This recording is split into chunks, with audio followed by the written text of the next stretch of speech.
Now, if I didn't know any better, I'd say that you're looking at running for president.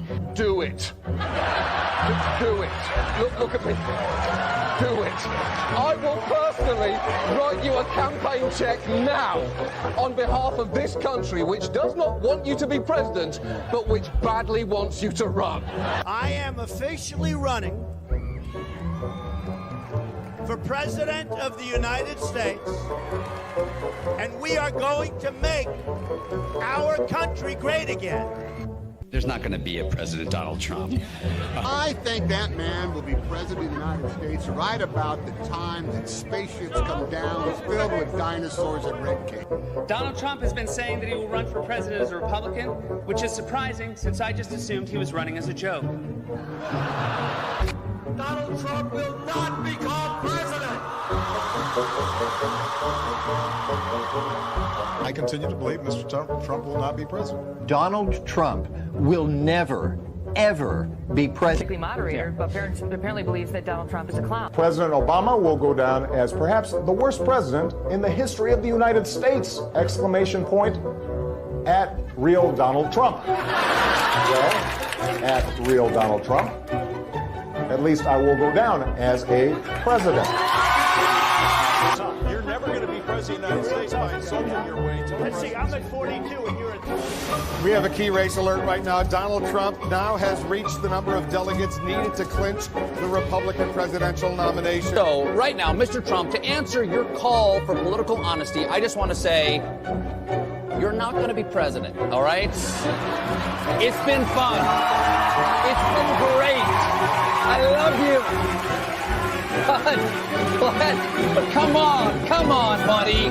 Donald Trump, while we project, will win in Kentucky with its 8th electoral vote, in Indiana with its 11th electoral vote, West Virginia, Oklahoma, Tennessee, Mississippi, South Carolina, Alabama, Kansas with its 6 electoral votes, Nebraska with its 5 electoral votes, and Wyoming with its 3 electoral votes, North Dakota with its 3 electoral votes, and South Dakota, Texas, Arkansas, Louisiana, the state of Montana, Missouri, Ohio, Idaho, North Carolina.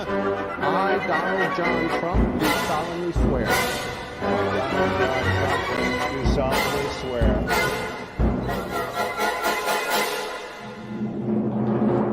Together, we will make America great again.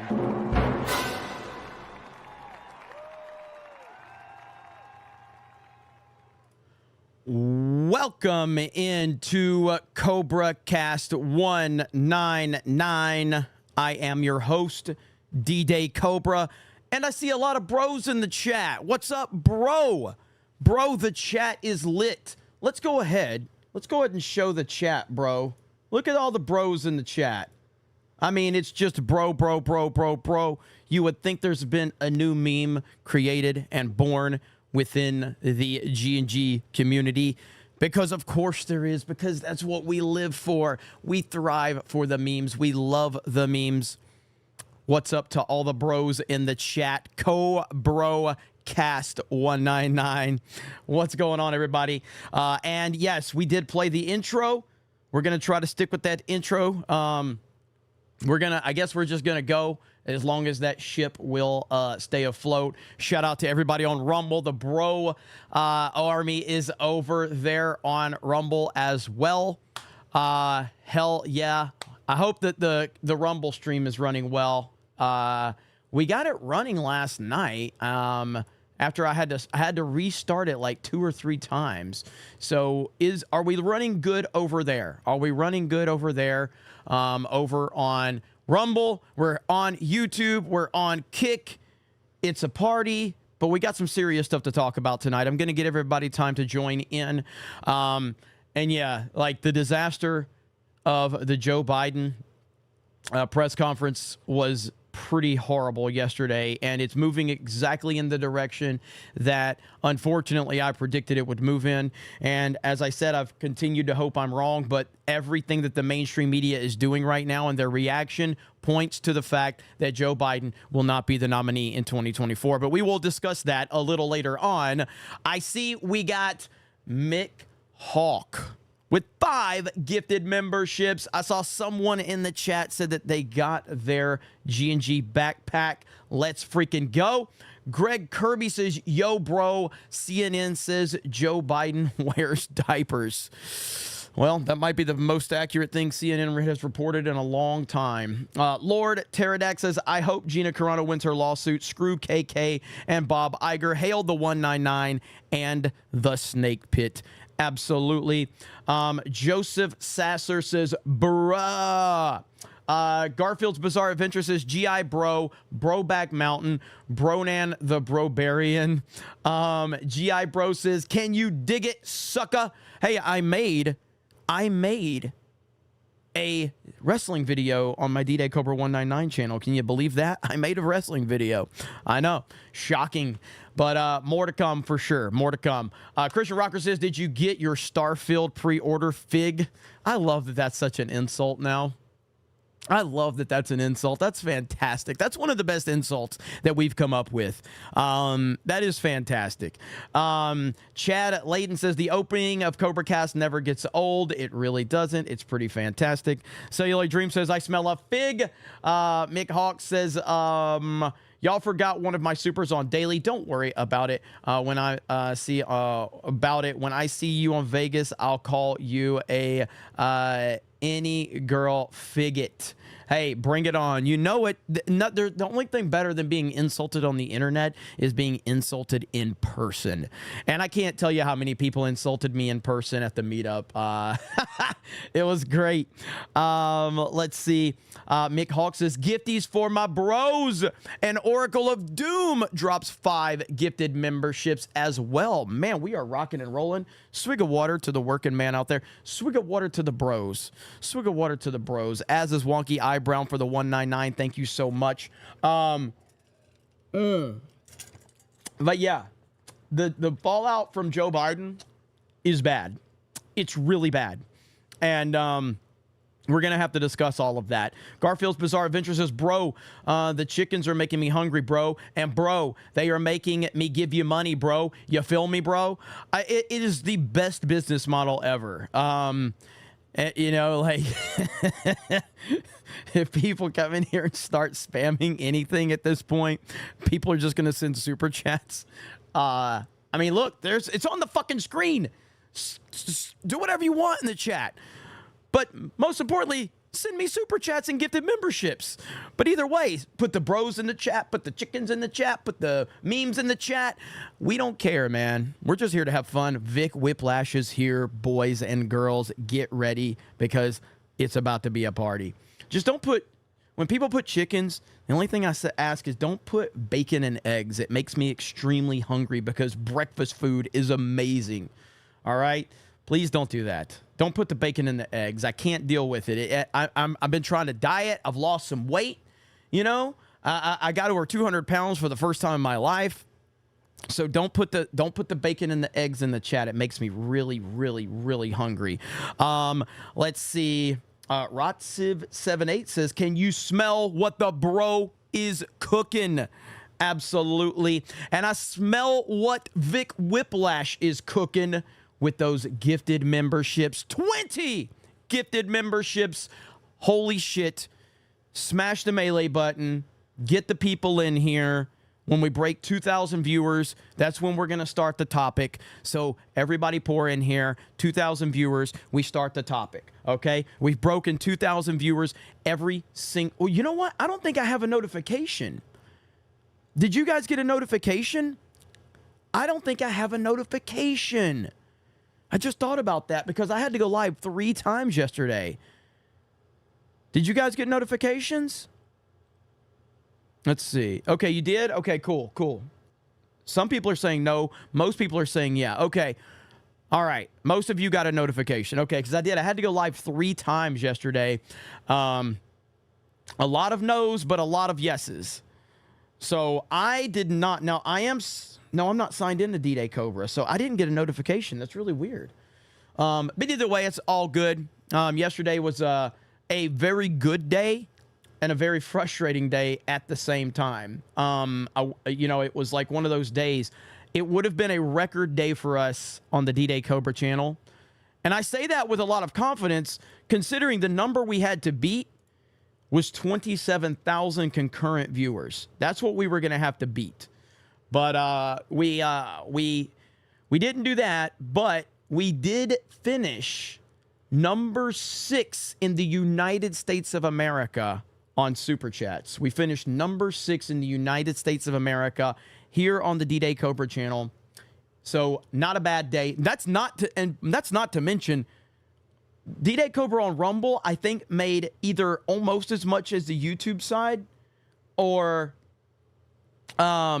nearly. It was close. So we made almost as much on the Rumble side too. Shout out to the Rumble audience. You know what? Rumble. Let's give that Rumble chat some love really quick. All right. There you go. What's up, Rumble? There you go, Rumble. Make it rain over on Rumble. All right. Make it rain on Rumble. Solve Services, D-Day Cobra greater than Jeremy. I don't know how to, like, I will say, like, this is a different energy over here than me over on Geeks and Gamers. So it's a different animal. It's a different animal. And again, a lot of people told me that this feels like old school Geeks and Gamers Jeremy over here is what a lot of people have told me, which I appreciate that. I know that I have changed a lot on the G&G channel. I think I'm still at my core. I'm still the same person, but I definitely think that that I've definitely gotten a little more. I don't fight with people as much as I used to, and I try to keep myself a little more structured over there as much as you can structure me. Over here, it's whatever, man. It's a fucking free for all. We have fun. We just do our thing, and it's a different energy for me over here. So look at that. Look at that chat over on Rumble. Dropping the gamer words, but of course, that's what it's all about, right? Dropping the gamer words. You're more professional, which is why you're growing, says Joshua Johnson.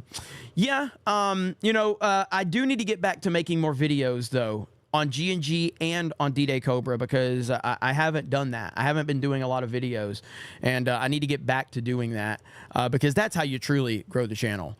So, we shall see. But we do have a lot to talk about. Kevin Cron says, you should have a water bottle emoji for drinking water for the working man. That's a good idea. I think we can pull that off. I'll have to talk to Krista and make that happen. Smash the melee button if you're here. And we're going to get into that topic as soon as we hit 2,000 live concurrent viewers. Let's go. Let's see.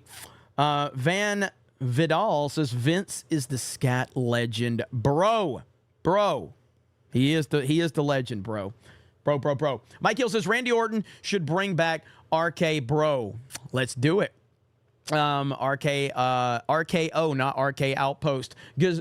Garfield's Bizarre Adventure says, bro, we know that D-Day Cobra streams are when Jeremy Cash comes out, bro. Also, I'm still hungry, bro. I am too, and I saw a lot of you putting bacon and eggs in my chat, which I do not appreciate. I asked you not to do that.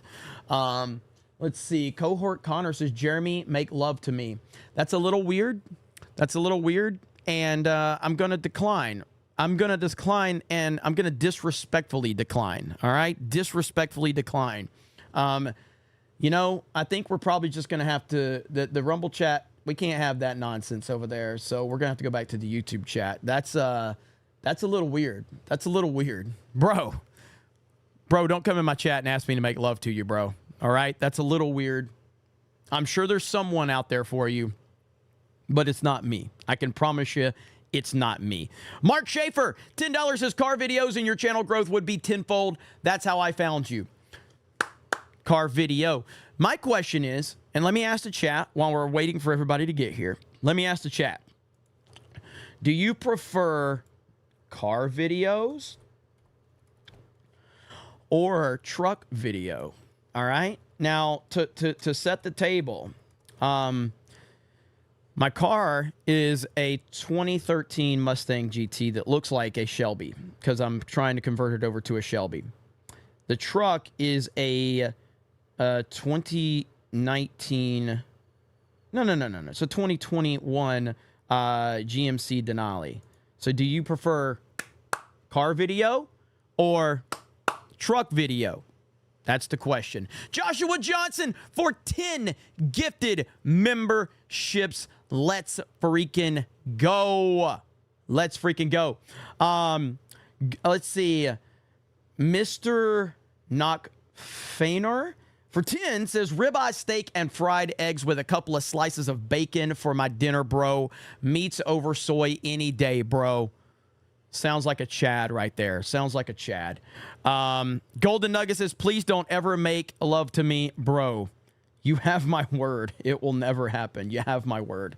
Shandogs says, bro missed out on Dean Cain on FNT, bro. Yeah, unfortunately, I had some family obligations. And again, so I'm not on Friday Night Tights like every single Friday now. But mainly it's just because of everything I have going on. I have IRL stuff. I'm always traveling back and forth to Orlando and Pensacola. And some family stuff that I've had to tend to. So that's why I hated missing Dean Cain on Friday Night Tights. I'm a massive fan of The Adventures of Superman, Superman and Lois. Or Lois and Clark, The Adventures of Superman. I fucking love that. He's one of the definitive Supermans for me. Obviously, Christopher Reeve is the definitive Superman, but yeah, man. How was the show? I tuned in the beginning, and I dropped a $50 super chat. And I'm like, bro, Dean Cain's on Friday Night Tights, bro.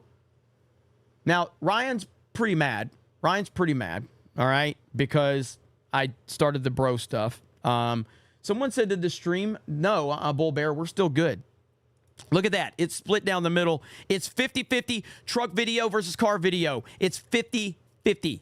General Duality for 10 says, we are coming on a year of CobraCast. What time are you streaming tomorrow? Fig 199 forever. Hopefully you'll pull up to the Dallas meetup, bro. Also moving tomorrow. Excited. Fuck Joe Biden. Is tomorrow the anniversary, Eric? Is that tomorrow? That means I got to stream tomorrow. I didn't even have this planned out. Tomorrow is.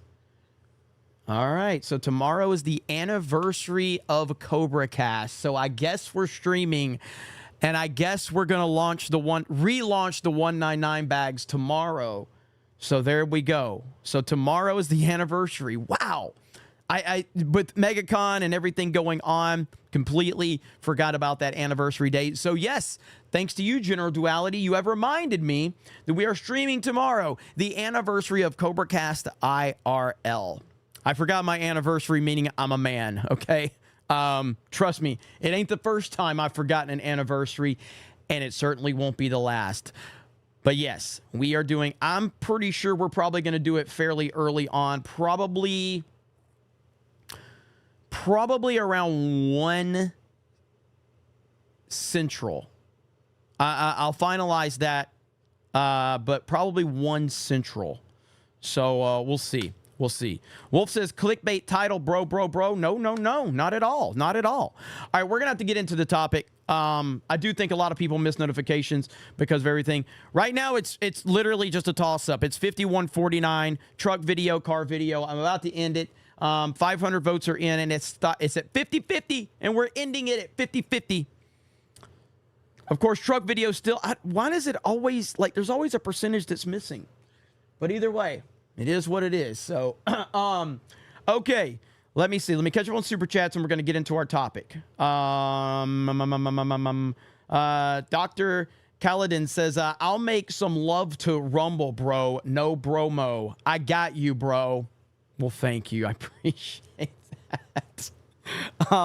Mountain Mud says, afraid I'm going to have to side with Ryan on this one, bro. You said bro. Mark Schaefer says, check the hanging chads. I don't trust the vote. Car video. Garfield's Bizarre Adventure for 20 says, bro, don't worry. Gary, bro, kept the bro spirit going on FNT, bro. Also, bro, where all the chickens at, bro? I'm hungry, bro. I'm hungry, too. And we've already got a ton of super chats. So, you know, maybe they'll show up. Maybe they won't. I don't know. I want to make money. I want money. I like money. I'm a grifter. I don't have any talent. The only talent I have is to grift. Come on, help a brother out. Celio Dream says, Jeremy, Where's the hats? I need one. That will be early next week. We'll get those launched early next week. So stay tuned for that. Okay. We got to talk about today's topics. First, General Valley says, did you see that Sean Strickland destroying Jake Paul on Twitter? So funny. Yes. So Sean Strickland basically had a sparring match with, what's his fucking name? He's one of these like manosphere guys. What's his name? Sean Strickland had a sparring match with one of these manospheres guy. Sneeko.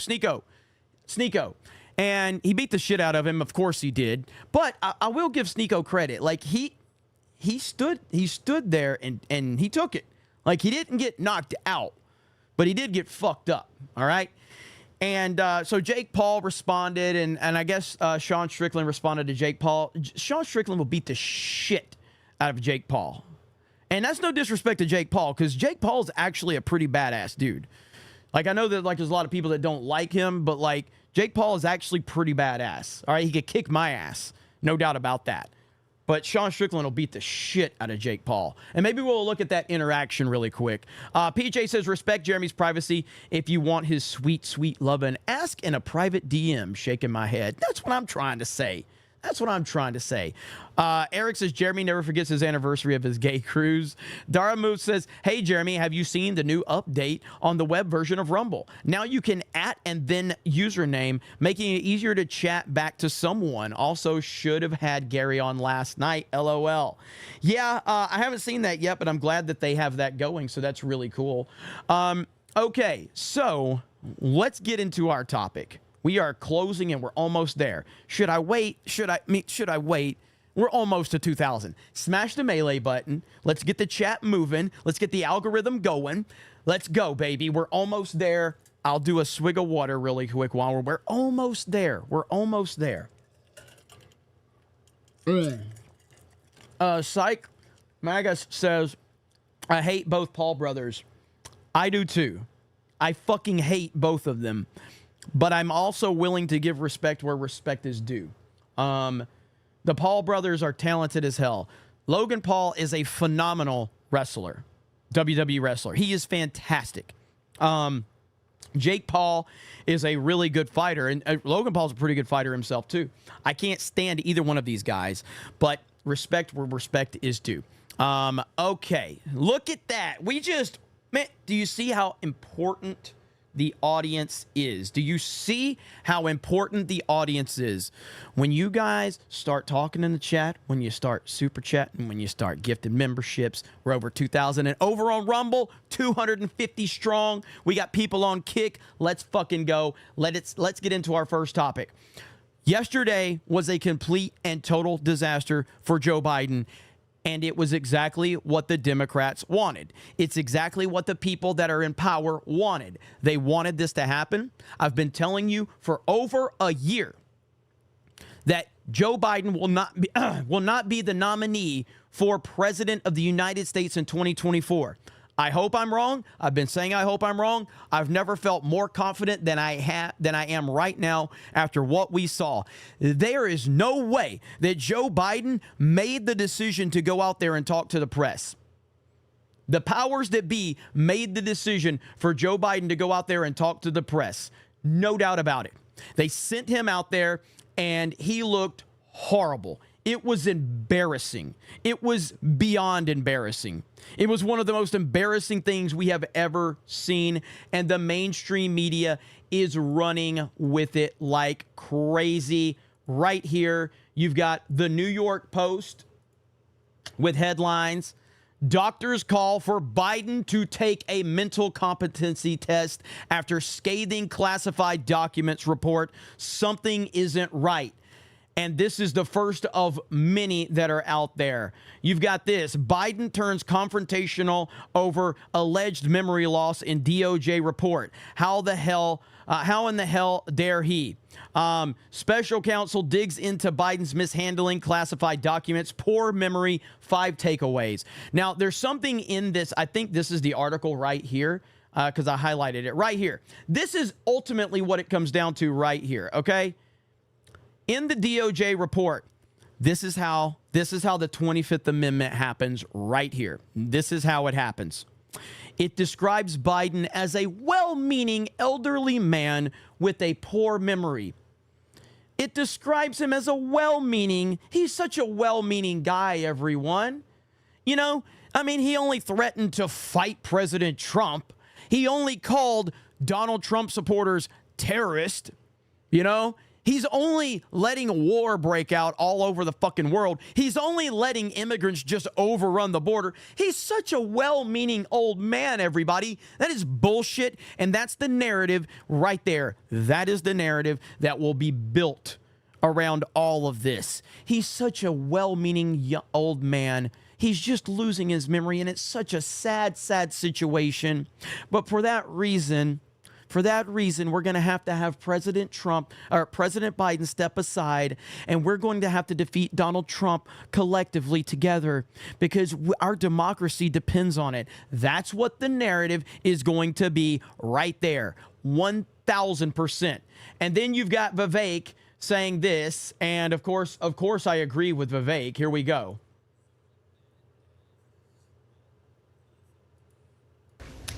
Look, I think the number one takeaway, Trace, is this. Joe Biden will not be the nominee. I said this last year. People dismissed it as some type of conspiracy theory. Today, I think it became that much more obvious.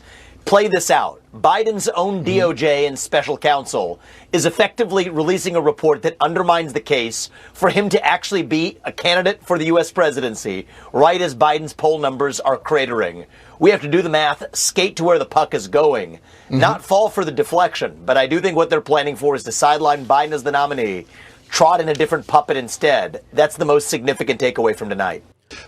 I do not like what I'm seeing right now. And what I mean by that, and even President Trump doesn't seem worried about this, and I'm very nervous about that. President Trump seems very much like he's not going to run. He's even said, I don't think he's going to run. I wish Trump would be a little more ahead of calling it out, going, they don't want him to run, and they are setting up the October surprise. I wish Trump would be a little more aggressive on that front to say, like, this is what they're doing right now. They are actively setting up to remove Biden because they know that he is incompetent and they know that he didn't truly win the 2020 election. They know this and they're setting it up. I wish he would be a little more aggressive about that, and maybe he will. Maybe he will, okay? But as of now, he hasn't been. But he has been pretty confident that it's like, yeah, I don't think Biden's running. And maybe Trump's a lot more confident with the options that we have. But right now, that's where we are with this. And the mainstream media is running like crazy with these narratives. And it's obvious. It's obvious. Now, I know that there's, even myself, I've had my issues with Ben Shapiro. But Ben Shapiro does have a very good video talking about all of this, the most catastrophic press conference of all time. We're not going to watch all of it, but he does break this down very well. And I want to listen to a few of the points that he makes right here. Listen to what Ben Shapiro has to say. So, Joe Biden's presidency is over. I'm just going to put it out there right now. His presidency is over. It was ended yesterday when the special counsel, Robert Hur, the person who is investigating Joe Biden's mishandling of classified materials, issued a report essentially suggesting that Joe Biden is non-compos mentis, that the dude does not have a functioning brain. He said it in the report. We're going to get to all the details because Joe Biden then proceeded to... I turned it down. Sorry. ...blow himself up like the Challenger. It's the most disastrous press conference in American history. It was a shocking day in politics yesterday. It all began with the usual, which is Joe Biden going out on the stump and making dumb mistakes and seeming as though he's not all there. So yesterday, Joe Biden was giving a speech. In the middle of the speech, he started, again, babbling nonsensically, missing up basic terms. Here he was yesterday.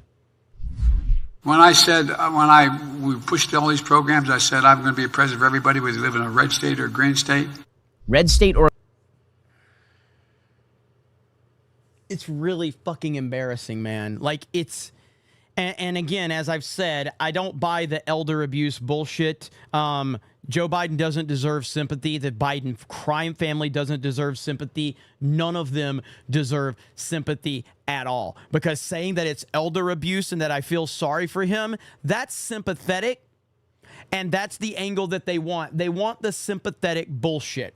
It's not sympathetic at all. Or a green state. And this is every single day with Joe Biden. We've been doing this for a couple of years at this point, where every clip you play of Joe Biden, he's screwing something up. And as I've said before, watching a Joe Biden press conference at this point is like watching a Walenda cross a tightrope over a volcano.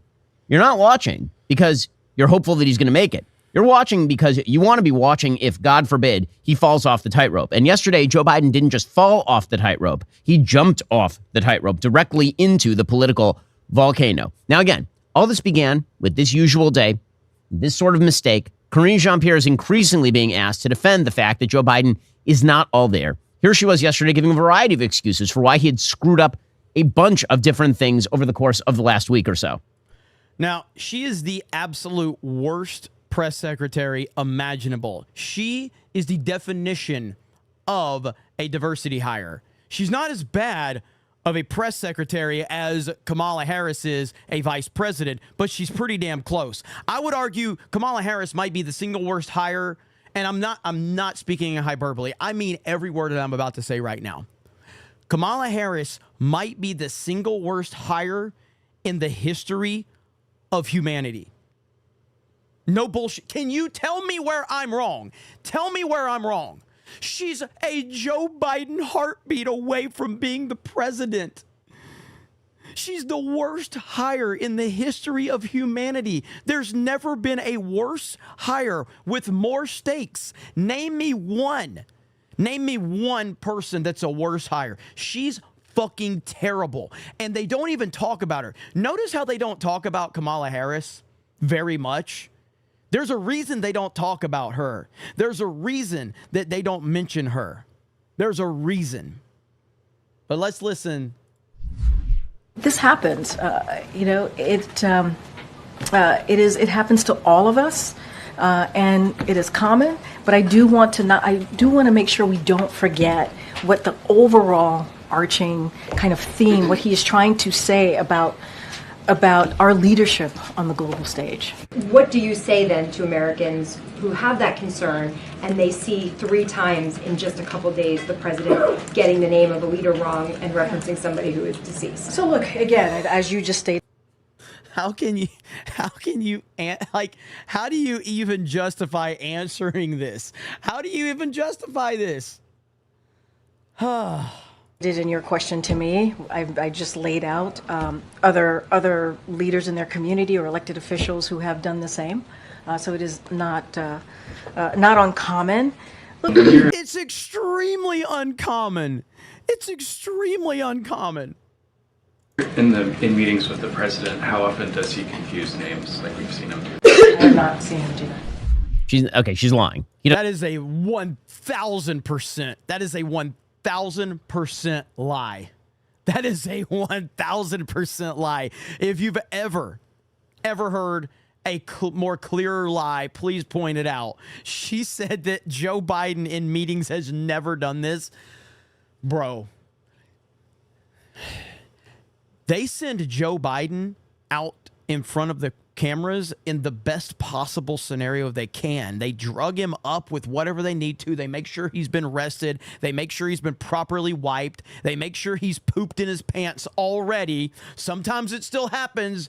We know that. Sometimes it still happens. Sometimes he still poops in his pants. But they at least do everything they can to prepare him to go out there for at least 10 minutes and mumble and talk. And he still makes mistake after mistake after mistake after mistake after mistake. So she's trying to say that behind the scenes, when he's not all drugged up and he's not properly had his ass wiped, he never makes mistakes behind the scenes. Oh my God. What a fucking lie. He does it all the time. And so the line from the White House has been, sure, he's up there in age, but you screw things up too. You forget where your keys are. You forget where your phone is. That doesn't mean that he can't be president of the United States. And then yesterday, in the middle of the afternoon, the special counsel report on Joe Biden's mishandling of classified documents breaks. And there are two headlines from the report. One of the headlines is that Joe Biden is, quote unquote, exonerated. Now, that headline buries a lot of misuse of classified materials. We're going to go through the whole report. But the big headline is that the real reason that they are not actively going to prosecute Joe Biden for mishandling classified materials is because they believe that he is a senile old man. So let's go through the report in all of its detail, and then we'll get to what, again, is the Hindenburg of presidential press conferences. Oh, the humanity. I mean, Joe Biden set himself almost on literal fire yesterday. We'll get to more on this in just one second. So, first, we wouldn't be one of America's fastest. I'm going to let Ben shill, but I'm going to talk through it so you can at least hear what he's got to say while he's shilling, so we're not taken away from him. Because regardless if I like somebody or not, whenever I am reacting to somebody's content, I think they deserve the opportunity to shill their stuff when I'm reacting. That's just a proper trade-off, okay? But with that said, the case that is being built right now is, does anyone doubt right now that he is not, does anyone really think that the plan is for Joe Biden to be president? Now, I will say this. I think that the opportunity for him to be president is still, it's still possible he could be president. What I'm saying is that none of the powers that be want him to be president. But the question is, can they pull it off? Can they pull this one off? And I don't know. Let's let Ben shill. So, sorry. Here is what the special counsel report said. We're going to divide it up /Shapiro to get started. All right, so it's a 4-week trial, okay? Plus free postage and digital. You can use the promo code Shapiro, stamps.com. Listen, I respect the grift, okay?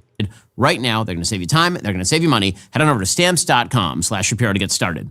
So, here is what the special counsel report said. We're going to divide it up into a few parts here so that you get all the details, because this is pretty important. So first, yes, Joe Biden did keep classified documents. Clearly, there were classified materials that were in his possession.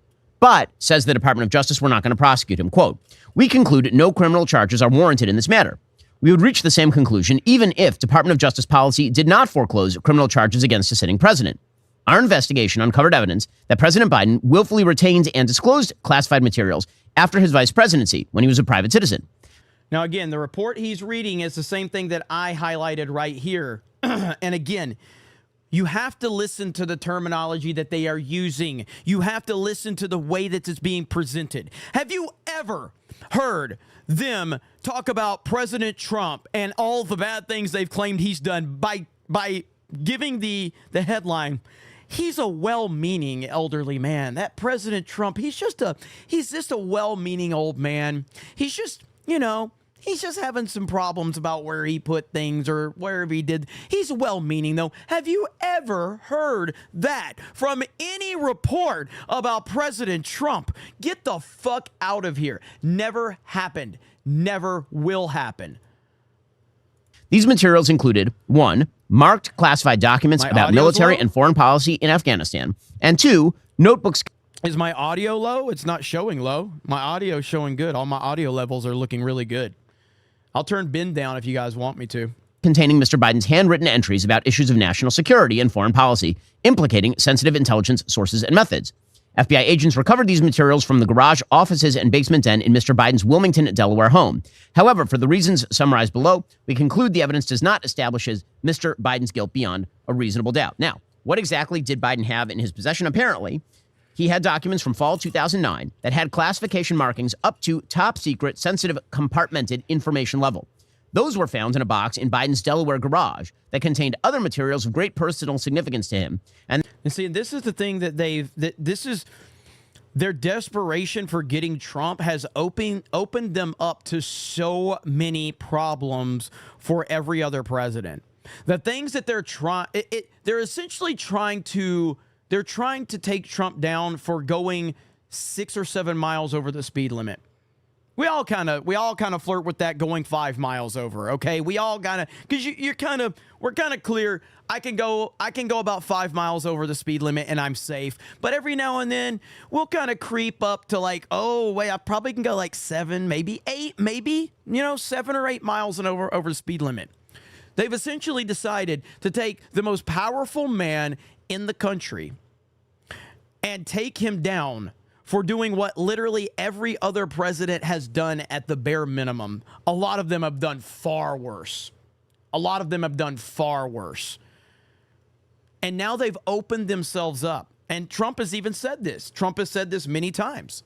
Trump has sit there and said, hey, if you open Pandora's box, go ahead and do it, because if the president doesn't have immunity from all of this shit, if the president is going to be investigated for shit like this, then you are opening Pandora's box. And you can, every president in my lifetime, George W. Bush, George H.W. Bush, Bill Clinton, Barack Obama, do you think that, like, again, I've said this many times, President Trump is the most investigated human being on the planet. President Trump is the most investigated human being that I've ever seen, and the only person that's close is Michael Jackson. And they found nothing on President Trump. They found absolutely nothing on President Trump. They found nothing on Michael Jackson, too, by the way. But they found nothing. All right? And because of that, they're trying to invent things that they can get on him now. And I'm telling you, man, like, it is the 9th of February, and we still have all the way until November. Things are going to get absolutely crazy. We're not prepared for what we are heading for. We are not prepared. And I don't know. I have no idea what to expect about what they're doing. But the reason we're reacting to this Ben Shapiro bit is because Ben does a great job of laying out all of this, and then I can make my points on top of it, because over a year now, I have been saying that they are getting rid of Joe Biden, and that's what they are doing right now. And that he appears to have personally used and accessed as well. These materials were mostly proof of a stand that Mr. Biden took that he regarded as very important, which was all about how he was pushing Barack Obama to basically just pull full scale out of Afghanistan, which, of course, Joe Biden then did as president when he became president in the most disastrous fashion in American history. Now, the report continues, and he said, and the special counsel says that Joe Biden certainly knew this was illegal, or should have known it was illegal to keep these classified materials. And this report reads a lot like the Hillary Clinton report that eventually exonerated her from James Comey, basically saying she was guilty, but... Okay, so what this report really is he's guilty of mishandling classified materials, but. So, Joe Biden should have known this was illegal. According to the special counsel, Robert Hur, some evidence suggests Mr. Biden knew he could not keep classified handwritten notes at home after leaving office. Biden, who had decades of experience with classified information, was deeply familiar with the measures taken to safeguard classified information and the need for those measures to prevent harm to national security. In fact, twice in 2017, Laura says it does read a lot like the Clinton doc. It's a good point. And yeah, if you remember, what was it? Was it Comey that said that no reasonable prosecutor would charge her in that case? No reasonable prosecutor, so she wasn't charged. Again, man, rules for thee, not for me. No reasonable prosecutor would charge her. And yet, they have no problem. They have no problem charging Trump. They have no problem with sending Trump all over the country for all this nonsense. They have no problem with that whatsoever. It's insanity, dude. Joe Biden visited the National Archives SCIF to review his classified note cards while writing his book. But he kept his notebooks, which also contained classified information, in unlocked drawers at home. He had strong motivations to do so, and to ignore the rules for properly handling the classified information in his notebooks. He consulted those notebooks liberally during hours of discussions with his ghostwriter and viewed them as highly private and valued possessions with which he was unwilling to part.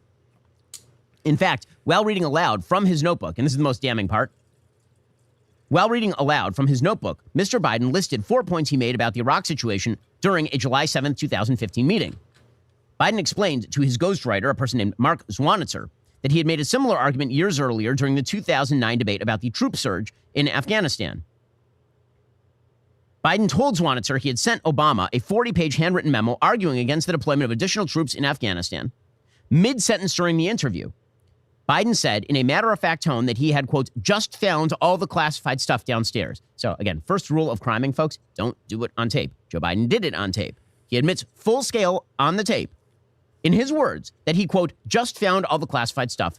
But see, none of this is again, I want to be clear. Like, I don't care about the classified document stuff. Are we seriously sitting in a world where we don't believe that this has happened with every president? Every president. It's just that it was never something that people really were interested in until Trump, because they've tried to pin everything on Trump. Trump going 7 miles an hour over the speed limit suddenly is the worst fucking thing ever. Downstairs.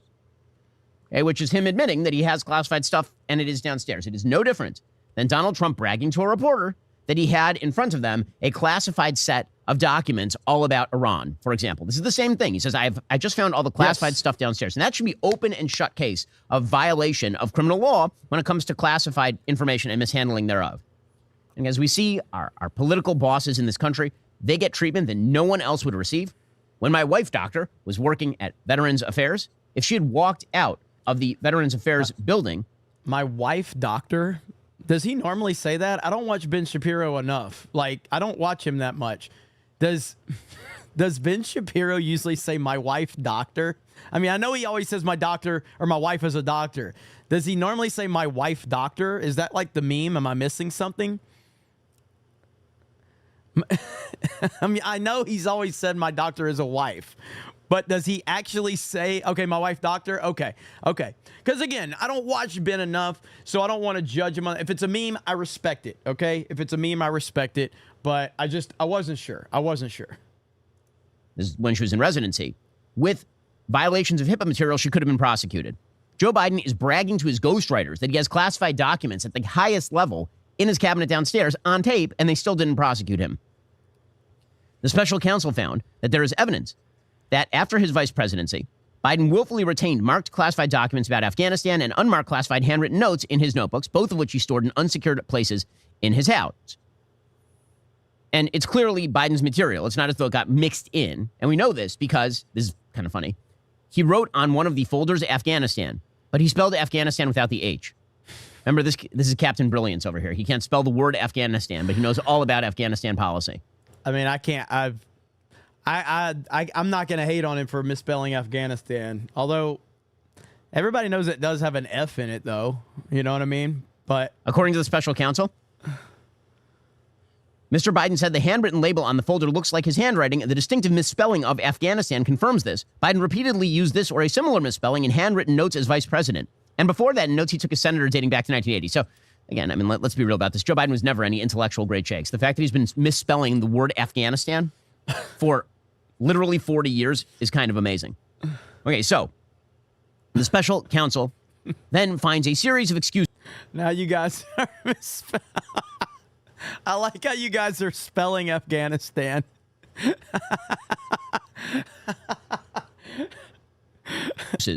For why Joe Biden should not be prosecuted. So, number one, the special counsel says, we expect Biden's defense at trial would be he thought that his notebooks were personal property and he was allowed to take them home, even if they contained classified information. During our interview of him, Mr. Biden was emphatic, declaring his notebooks are, quote, my property, and every president before me has done the exact same thing. And now, that sounds a lot like President Trump, frankly. Well, President Trump has been claiming over and over and over. Because it's fucking true, Ben. It is true. Let's back that up. Because this is where Ben, with his little TDS, starts creeping into it, I think. If I'm wrong, I'm wrong. If I'm wrong, I'm wrong. Even if they contained classified information. During our interview of him, Mr. Biden was emphatic, declaring his notebooks are, quote, my property, and every president before me has done the exact same thing. And now, that sounds a lot like President Trump, frankly. President Trump has been claiming over and over and over that every document in his possession is mine. And that's actually been the real excuse. It's not as though he was going to disseminate documents to the Russians or something. He's like, these are my documents, I'm keeping. I mean, it's exactly what Biden is saying, except Biden is saying, they're my documents, I'm keeping. So that excuse for not prosecuting Biden looks very much like the defense that Donald Trump is going to use in his own classified documents mishandling. Because it's the truth, and this is my point. This is not like this document thing is not a big fucking deal. It's only a big deal because of President Trump. If Hillary Clinton wins in 2016, do you think we're talking about documents for any president? No. But they opened up Pandora's box by going after Trump for every little bitty fucking thing. And that's what it comes down to.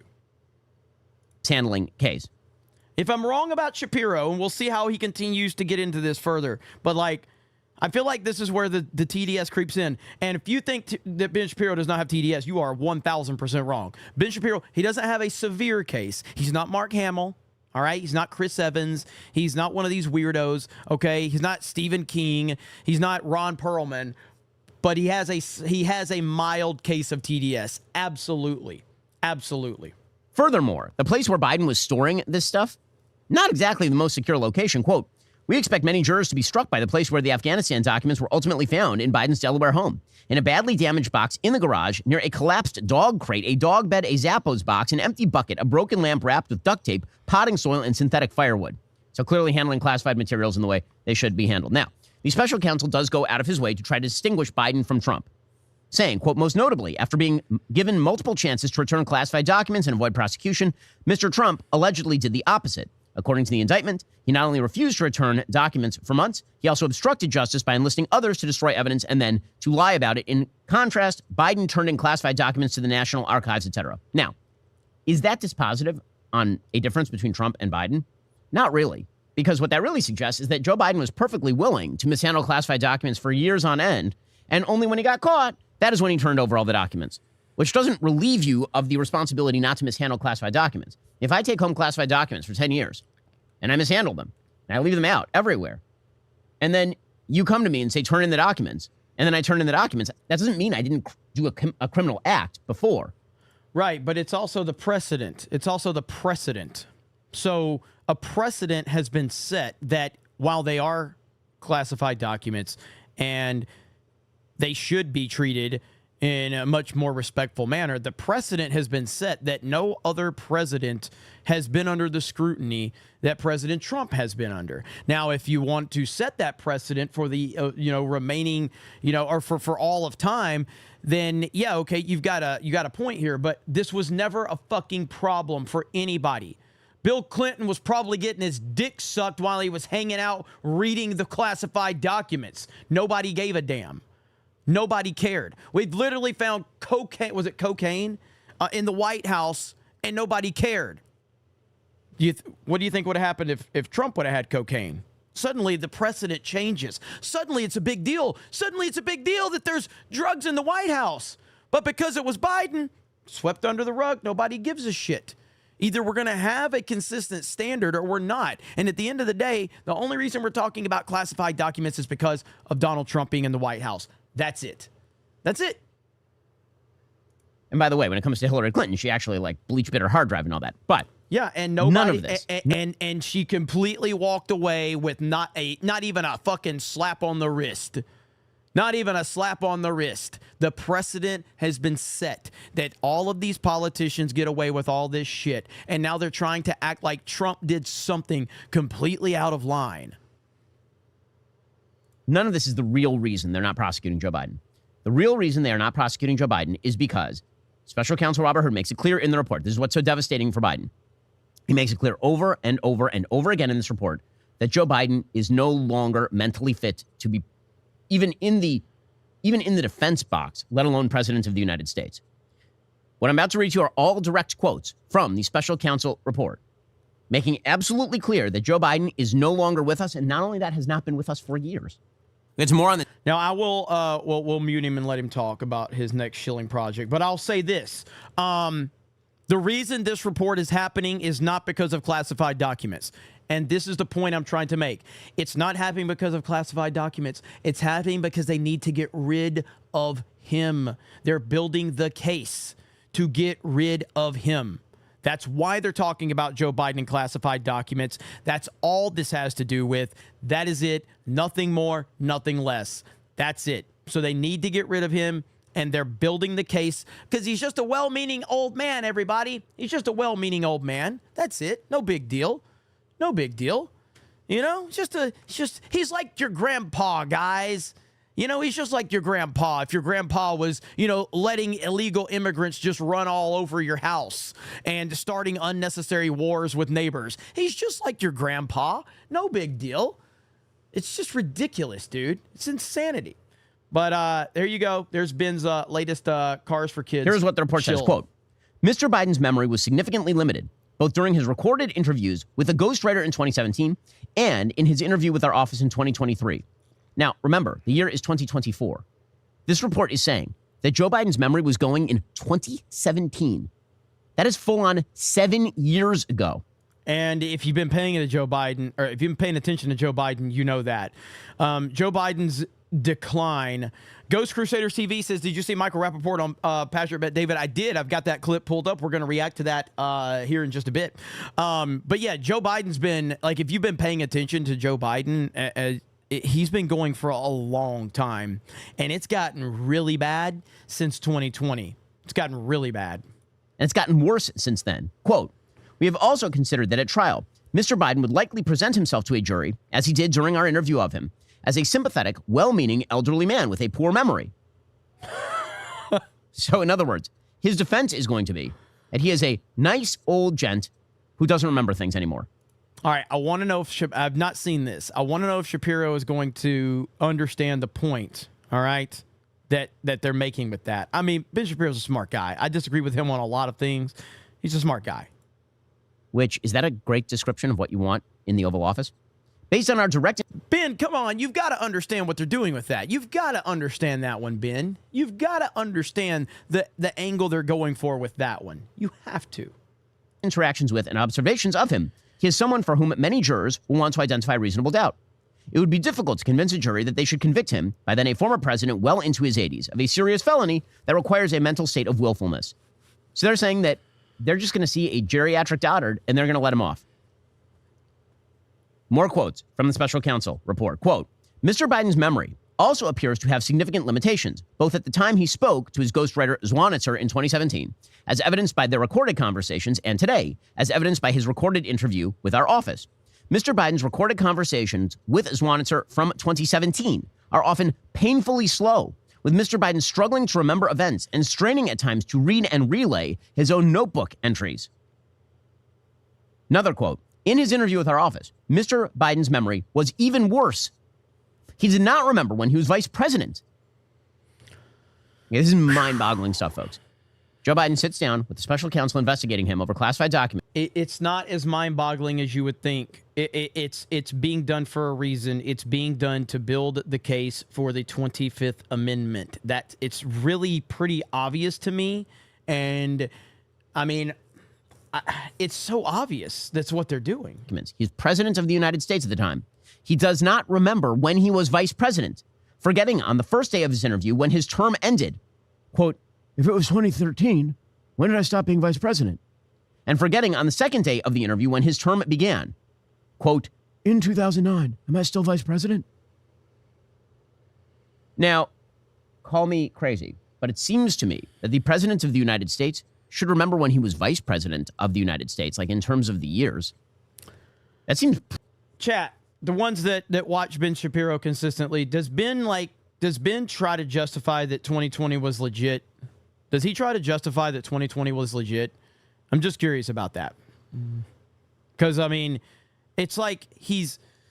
Again, I am not being... I know Ben Shapiro is a very, very smart guy, okay? But he does let his TDS get in the way. So he thinks 2020 was legit. That's fucking insane. That's insane. So that's the whole thing here. That's the whole point here, is that he still is in denial of what's obvious. Pretty important. Like, I remember the year that we started our company here at Daily Wire. Pretty important year. It's 2015. I remember it's pretty important. There's a lot going on that year. That's not being vice president of the United States. He was vice president. He couldn't remember the years he was vice president. It gets worse. Quote, he did not remember, even within several years, when his son Beau died. Mind-boggling. Absolutely mind-boggling. Somebody said he's MAGA now, Jeremy. He's not MAGA. He's just not for the Democrats, but he's not MAGA. If tomorrow something happened and Trump couldn't run for whatever reason, he would be thrilled. He would be just as happy as the Democrats if Ron DeSanctimonious was the one that took over. He is not MAGA at all. You know, I understand that he's at this point now where he's going to support Trump, but he's not MAGA. He's absolutely not MAGA. I mean, Joe Biden pulls out the story of Beau's death all the time on the campaign trail when asked difficult questions all the time. It started off as sort of a sad thing that he would talk about his deceased son, and then became obnoxious and terrible because he would do it in the worst possible circumstances. He'd be talking to the family of a dead soldier, and he would suddenly be talking about Bo and implying that Bo had died in Iraq in service or something. But now we are learning from the special counsel that he, quote, did not remember even within several years when his son Bo died. And his memory appeared hazy when describing the Afghanistan debate that was once so important to him. Among other things, he mistakenly said he had a real difference of opinion with General Carl Eikenberry, when in fact, Eikenberry was an ally who Mr. Biden cited approvingly in his Thanksgiving memo to President Obama.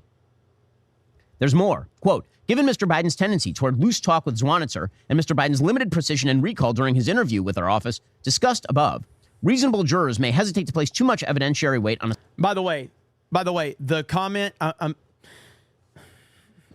I might be going full conspiracy mode, and what I mean by that is that I'm basically saying everything that needs to be said that will be said eventually, but wants to get a lot of weirdos, kind of crying about the things you're saying right now.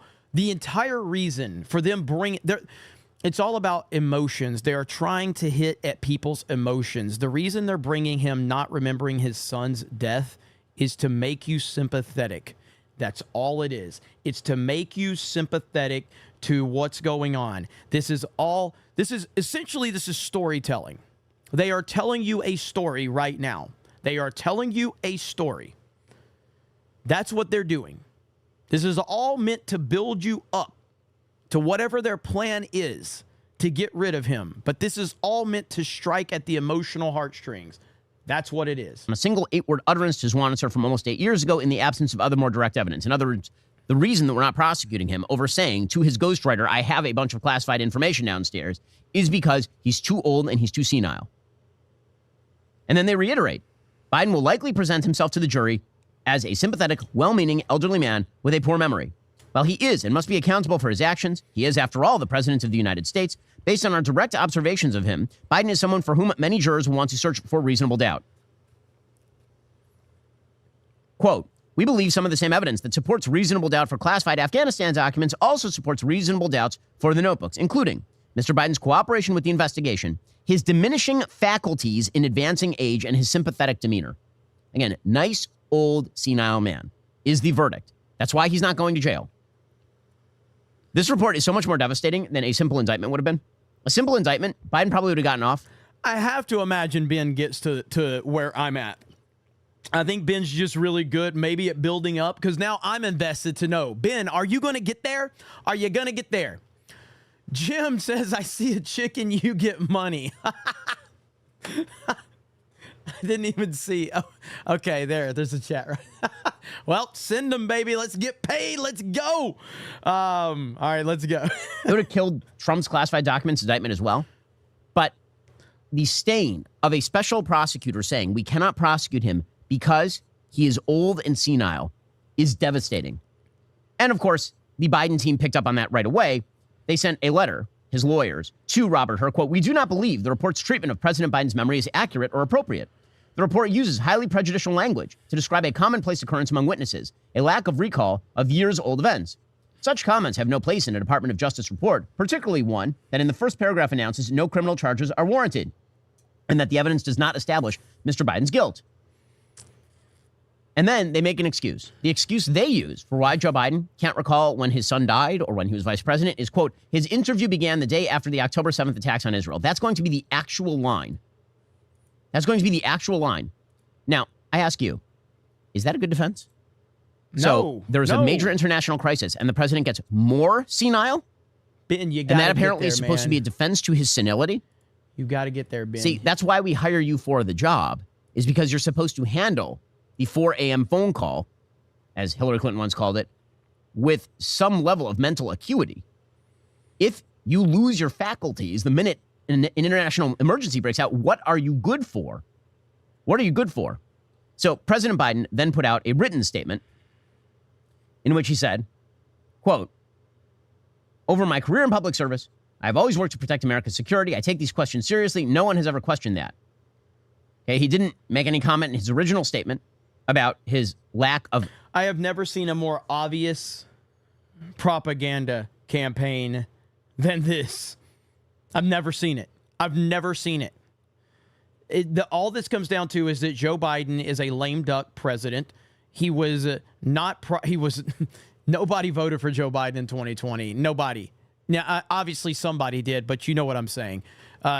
President Trump got more votes than any sitting president in the history of our country.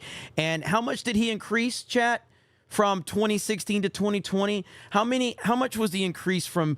Because if you look at the numbers, and I understand like mail-in and all that shit was there, but like if you look at the numbers, like Obama in 2008 had like this insane number, and then it dropped because there wasn't as much enthusiasm and excitement. When Trump gets elected in 2016, and he improves it in 2020. Improves it. That's insanity. Nobody likes Biden. Nobody's voting for Biden. Well, except for the people that are coming over the, well, there's a lot of dead people and a lot of illegals that are voting for Biden, but... Mental faculty at this point. Jake Tapper on CNN was correctly skeptical of Biden's original explanation. And you could see many members of the media were pretty critical of the defense because we can all see it. We can all see it. Everybody has been told in the media to shut up about Joe Biden being senile. He's senile. He's been senile for several years at this point. We all know it. Every time you watch him talk, you see it. Every time you watch him walk, you can see he no longer is in control of himself. This is not a giant secret. We've all just been gaslit for years on end. We'll get to more on this in just 1 second. First, are you struggling with... And as Ben starts shilling, we've watched a lot more of this than I wanted to, but I gotta give Ben Shapiro credit. I do not watch him that much anymore. He's keeping my attention on this because I want to see if he's going to get there. Because he's a smart guy. He's a very smart guy. He's very educated. Is he going to get there? But with that said, Eric, if you can go over to 221B Tactical, the 199 bags are live again. 2-week campaign, baby. So Eric K, if you can go over there and see if you can get that link. The 199 bags are live. Just got the text from Suresh. So let's see, 2 weeks from today. All right, so the 199 bags are live, and we will get those links to you shortly in the chat. But yeah, and even the media. I'm fascinated to know if Ben Shapiro is actually going to get to where I am with this. And I know some of you have said yes, some of you have said no. So I know some of you have seen this already. Members of the media were starting to say, no, the special counsel is not wrong. Here was Jake Tapper yesterday. Let's talk about that a little bit more, because this is a particularly bad week for this report and its comments about President Biden's faculties and his memory to come out, because twice this week he has acted as if he, in 2021, spoke to European leaders who have been dead for years. Once he confused Francois Mitterrand, who died in 1996, with Emmanuel Macron. And to Shapiro's point, this furthers my point. The media has not been talking about this. The media has been keeping silent about Joe Biden's condition. Now, suddenly, the media starts openly talking about Joe Biden's condition. You have to ask yourself, why? Why is the media suddenly talking about this openly? Who is still very much alive. And another time he was referring to Angela Merkel, until recently the Chancellor of Germany, and referred to Helmut Kohl, who I think died in 2017. So this memory issue is already out there. But I want to know how many voters in Michigan, Wisconsin, you think know the difference between Kohl they don't know, but they Merkel, know when or somebody are going to cast their vote. Well, you asked. Sorry, okay. Or are going to cast their vote for president based on whether someone is naming Emmanuel Macron or Francois Mitterrand, whose name they probably don't even know. So CNN is basically saying, yes, voters are really stupid. They're really stupid.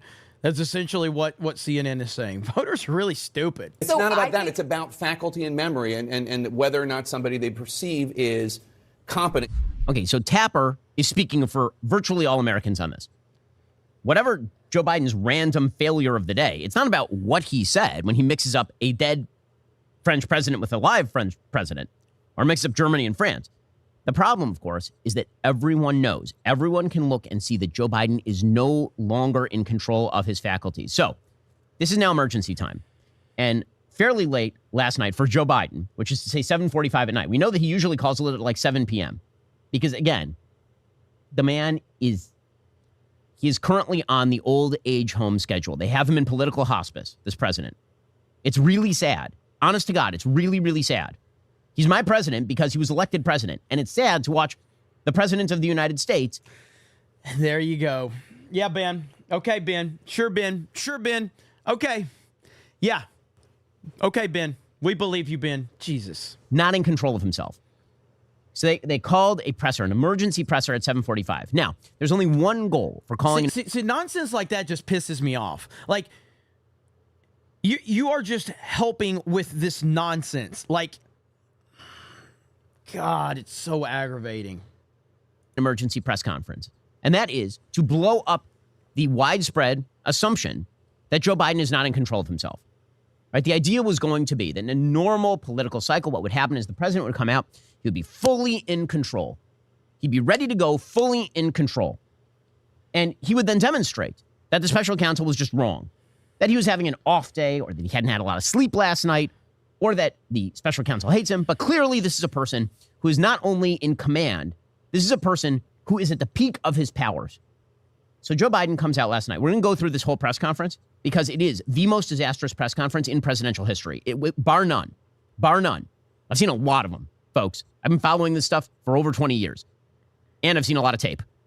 This is easily the worst press conference of all time because not only does Joe Biden show that he is not in control of his faculties, he then proceeds to commit the same botcheries that led the special counsel to say that he is not in control of his faculties. So this thing starts off. This is a fantastic video from Ben Shapiro. I'm giving him a like, okay? I'm giving Ben a like. I mean, I am subscribed to Ben Shapiro. I just have not watched him in a long time since basically the pro DeSantis shit's what really turned me off.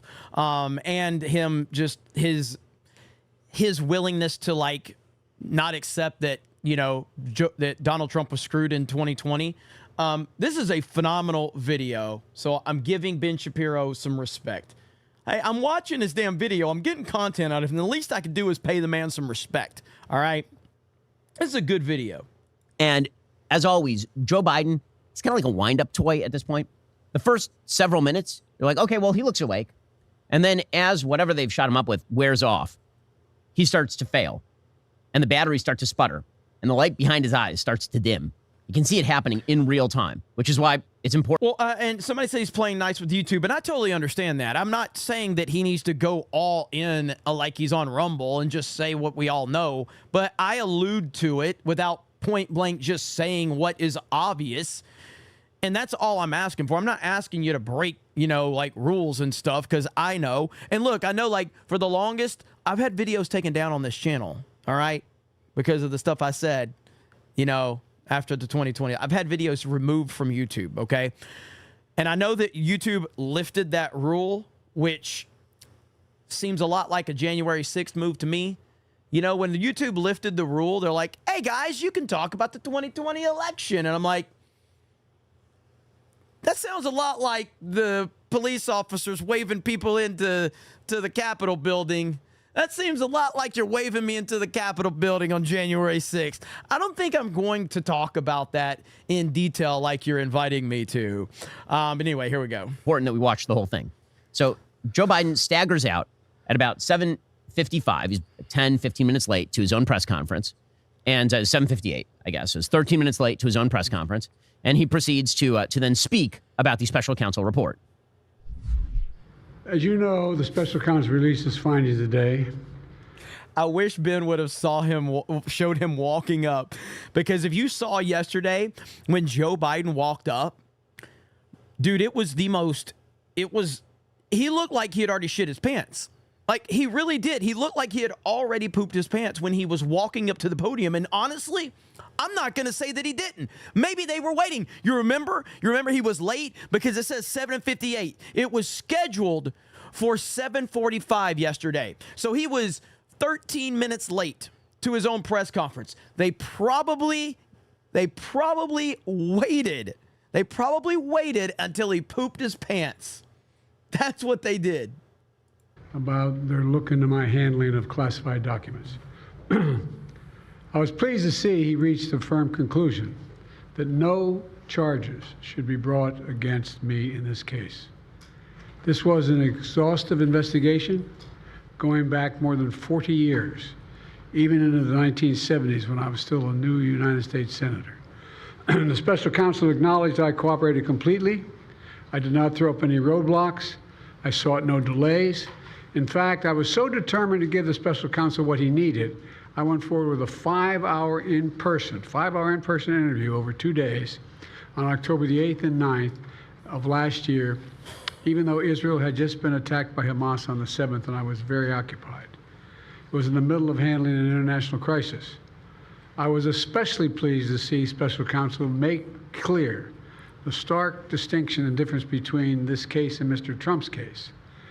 The special counsel wrote, and I quote, "Several material distinctions between Mr. Trump's case and Mr. Biden's are clear," continuing to quote, "Most notably, after given multiple chances to return classified documents to avoid prosecution, Mr. Trump allegedly did the opposite. According to the indictment, he not only refused to return the documents for many months, he also obstructed justice by enlisting others to destroy evidence and then to lie about it. In contrast, we went on to say Mr. Biden turned in classified documents to the National Archives and the Department of Justice, consented to the search of multiple locations, including his home, sat for a voluntary interview, and in other ways cooperated with the investigation." So, pause it there for a second. You can see, obviously, he's reading off teleprompter.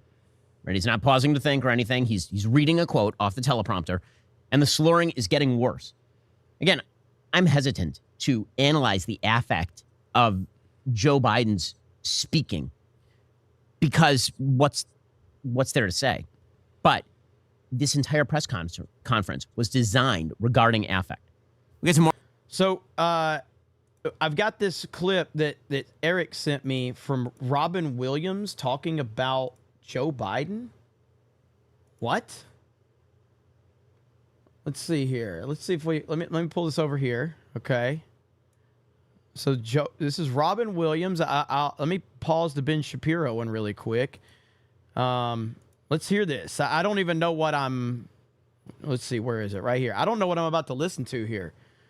All right. So this is Robin Williams, the late great Robin Williams, talking about rambling Joe Biden.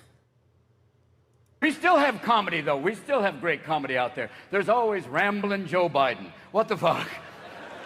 Joe says shit that even people with Tourette's go, no. No. What is going on? Joe is like your uncle who's on a new drug and hasn't got the dosage right. I'm proud to work with Barack America. He's not a superhero, you idiot. Come here. When FDR was on television, there was no TV back then. Come here, Joe. Sit down. We still have... I've never seen that. Holy crap. Robin Williams, way ahead of the curve. Way ahead of the curve. The late, great, legendary Robin Williams. Holy crap. Welcome in, everybody. We've got a huge crowd on Rumble and a huge crowd on YouTube, and we're starting to pick up steam on Kick as well. I love the fact that we've got great audiences on multiple platforms. Shout out to each and every one of you. No matter where you are watching, you are appreciated. Each and every one of you. Thank you so very much.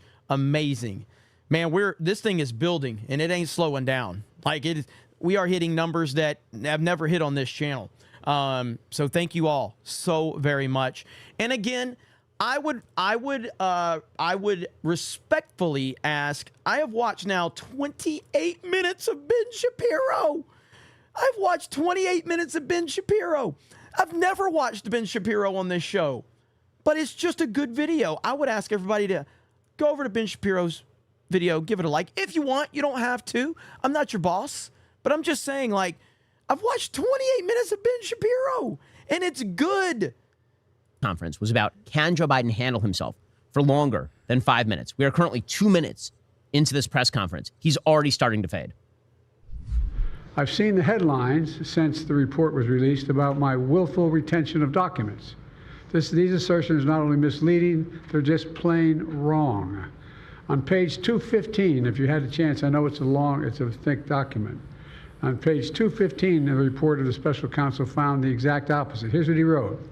There is, in fact, a shortage of evidence that I willfully retained classified materials related to Afghanistan.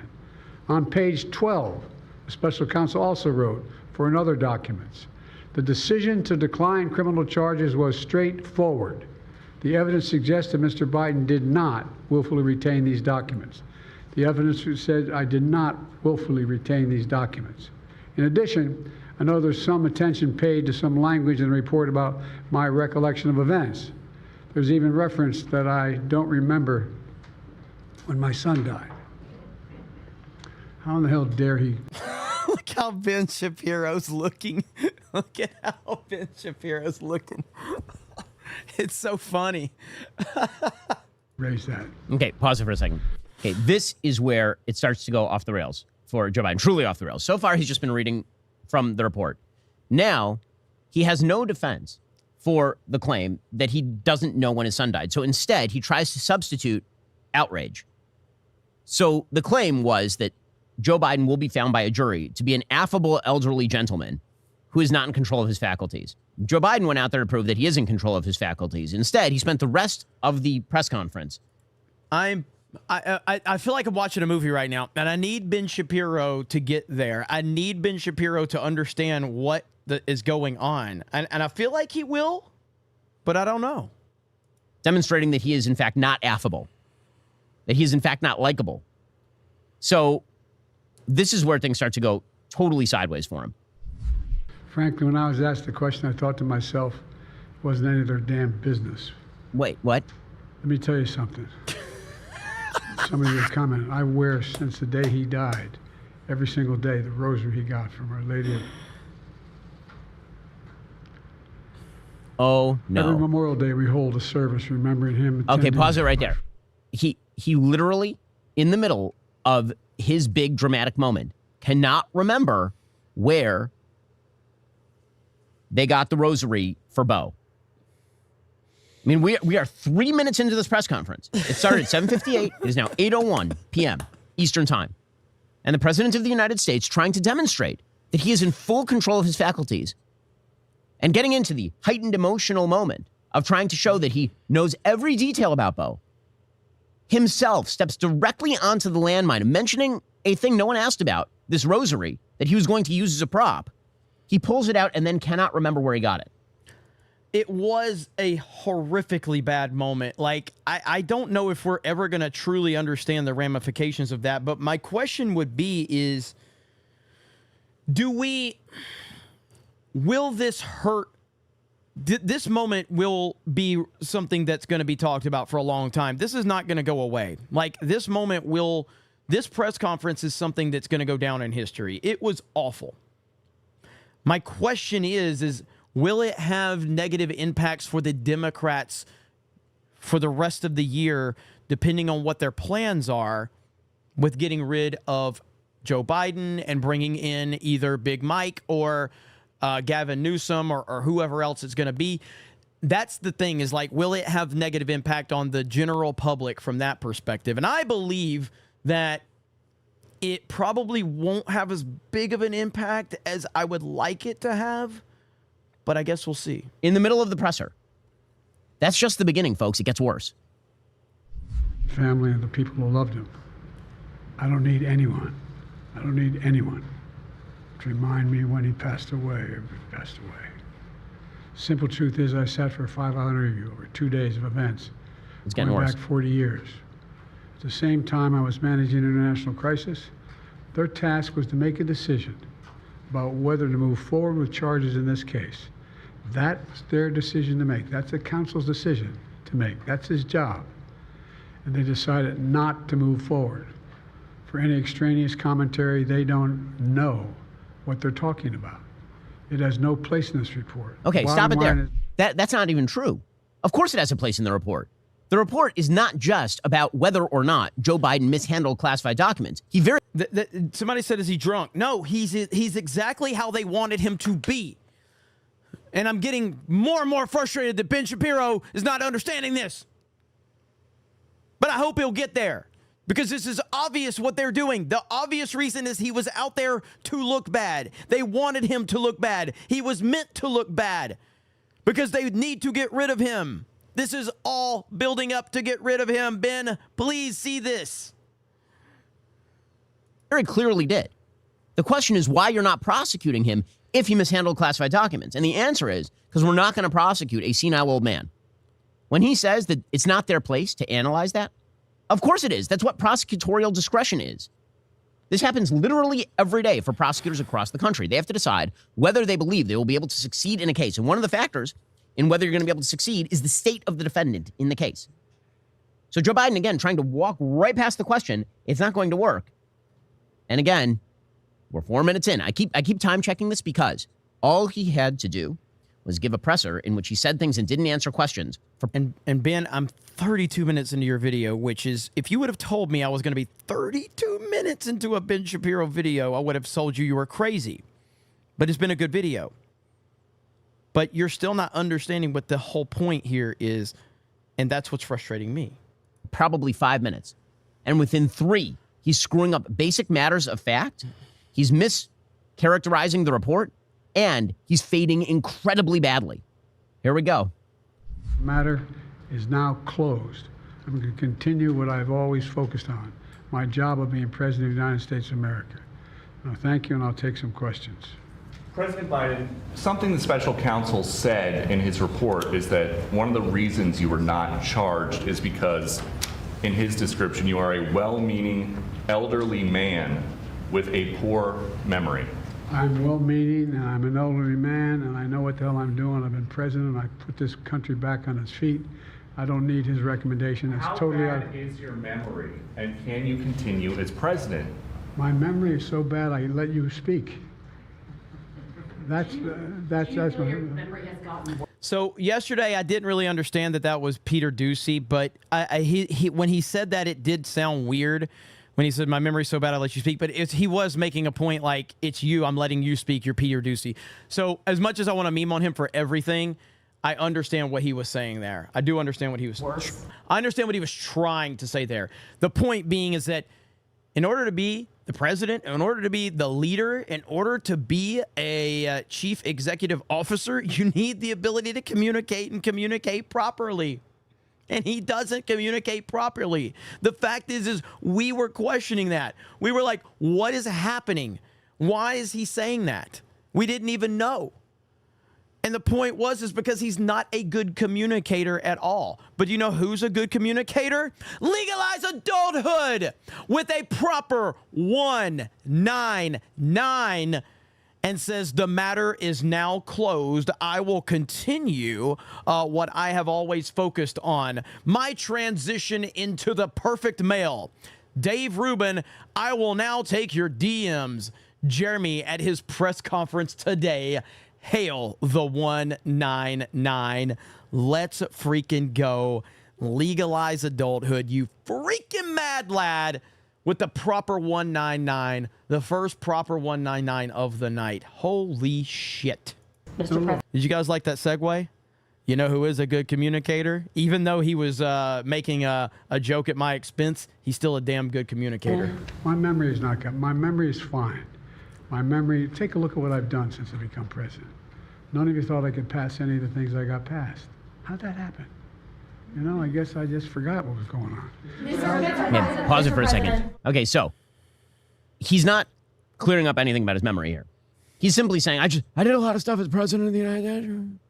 And he tries a failed joke about why he's calling on Peter Doocy. My memory's so bad that I even called on you. Ah, ha, ha. This isn't going to work. He looks physically assaulted when the reporters start pestering him with questions. As you'll see for the rest of this presser, which doesn't last very long, the president of the United States is facing incoming questions. This happens all the time. Every president in my lifetime has been in a press scrum. The press asks many questions. They're talking over one another. They don't look like this. He looks, I promise you, he looks like one of my small children when there are loud noises in the room. And the question I have, and again, I've heard the media treat Trump like that before because they truly have no respect for Donald Trump because they're horrible people. I've never heard the media scream at Joe Biden like that until yesterday. And again, which goes into my theory that all of this was decided, hey, this is where, like, the optics of the media yelling at him were terrible. Terrible. The media is, am I wrong about that? Am I wrong? I don't recall the media. I want to make sure that I'm not wrong about that. I don't recall the media ever screaming at him like that. And now suddenly, with this moment, as bad as it looked, them suddenly screaming at him like they did, I don't know. What I do know is legalize adulthood, drop 20 gifted memberships. Let's freaking go. He looks physically assaulted by the questions. It's really bad, and it gets significantly worse. You think it's bad so far, and we're 5 minutes in? Wait another 30 seconds. We'll get to more of the most disastrous press conference in presidential history in just 1 second. First, Valentine's Day is coming up fast. Jeremy's has the perfect gifts to surprise your better half. Whether you're shopping for him or her, Jeremy's has a bundle they will love. From delicious chocolate to smooth razors to the iconic leftist tears tumbler. And to celebrate, Jeremy's is offering a deal you will love. Get a 20% discount on all Valentine's Day bundles. That is correct. 20% off. But you have to act fast because today is the last day for express shipping on time for Valentine's arrival. This offer is here for a limited time. Go to jeremy'srazors.com right now. Order your Valentine's Day bundle before they are gone. Jeremy's Valentine's Day sale, the best way to treat your Valentine and yourself. Also, Super Bowl. All right, hey, not Sunday. bad. I didn't see that one coming, okay, but Ben gave me a shout out. I didn't realize. Is that the payoff? Is that the payoff? I'm going to be disappointed because Ben's not going to fully understand what's going on here, but he gave me a shout out. All right, Ben. I appreciate it. Remember, we are currently 5 minutes into his press conference. He has already failed to come up with where his son's rosary came from. And again, that's an own goal. Nobody even asked him about it. He has suggested that his memory is not, in fact, fading in any way, shape, or form, while simultaneously fading in energy. He looks like he's being assaulted by the questions that he himself solicited. It gets worse, folks. We are 5 minutes in. It doesn't last much longer, but it's a bad period of time. Here we go. Have concerns about your age. How are you going to assuage them? And do you fear that this report is only going to fuel further concerns about your age? Only by some of you. Mr. President, for criminal liability today, but do you take responsibility for at least being careless with classified material? I take responsibility for not having seen exactly what my staff was doing. It goes in and points out things that appeared in my garage, things that came out of my home, things that were moved not by me, but my staff. If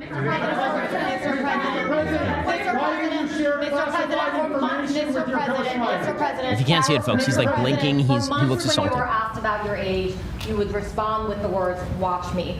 Many American people have been watching, and they have expressed concerns about your age. That is your judgment. That is your judgment. That is not the judgment of the press. They express concerns about your mental acuity. They say that you are too old. Mr. President, in December, you told me that you believe there are many other Democrats who could defeat Donald Trump. So why does it have to be you now? What is your answer to that question? Because I'm the most qualified person in this country to be president of the United States. And listen to these questions. All of the things. Suddenly now, out of nowhere, the entire press, including CNN, is asking, like, why you? Why? Oh my gosh, this is so obvious what's going on. It's so incredibly obvious. Finish the job I started. Okay, pause it there for a second. So, couple things. One, when he says that's your judgment, not the judgment of the press, first of all, that is the judgment of the voters. Every poll taken for the last 2 years has suggested that the American people have deep and apparently well-grounded concerns about Joe Biden's mental state. And then when he says he is the person who is most qualified to be president in the United States, that is a rather audacious claim. How many people really believe, how many Democrats really believe that there's no one else in the United States who's better qualified to be president of the United States than Joe Biden? Nobody believes that, which is why this dude has a serious problem on his hands. I don't even think that's a big deal. I mean, what is he supposed to say? I mean, of course he's going to say that. That's nitpicking at this point. It's still that, again, we're 38 minutes into this, Ben, and you're still seeming to think that this is not something that was meant to happen. And I just don't understand how Ben doesn't understand that. I mean, I'm not mad at him for it, but it's just like, you've got to understand this. You've got to. But again, it kind of goes back to, if you think that the 2020 election was legit, then maybe you don't understand what's going on here. Maybe you don't see.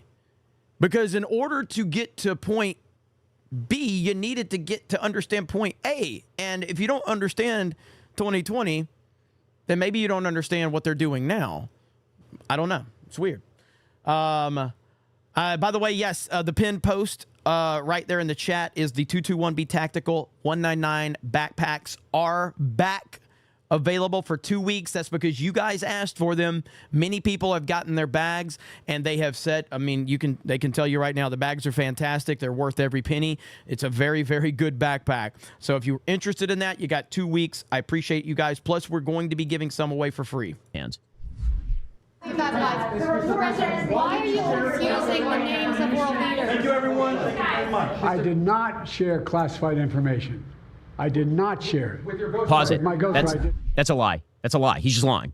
It's not true. The report itself says he shared classified information with his ghostwriter. It says it straight up.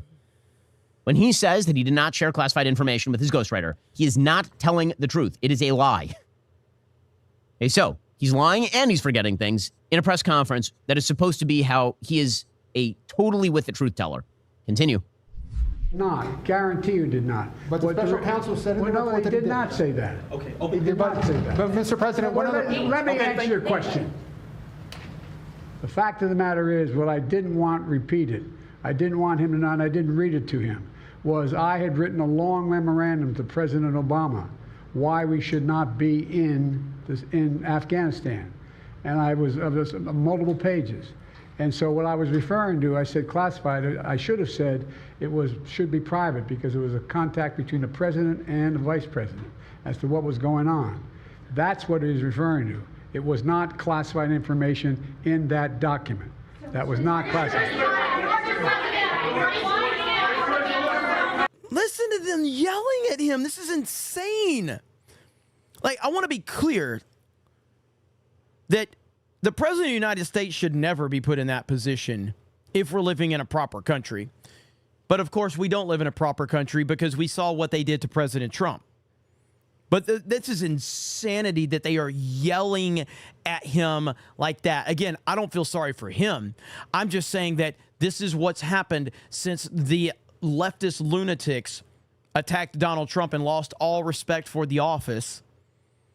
Athletes declining to go to the White House. We never saw stuff like that before until Trump got in office. We never saw behavior like that. So you asked for this bullshit, leftists.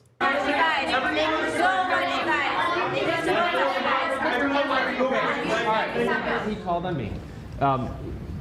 When you look back at this incident, is there anything you would do differently now? And do you think that a special prosecutor should have been appointed in the first place in both of these cases?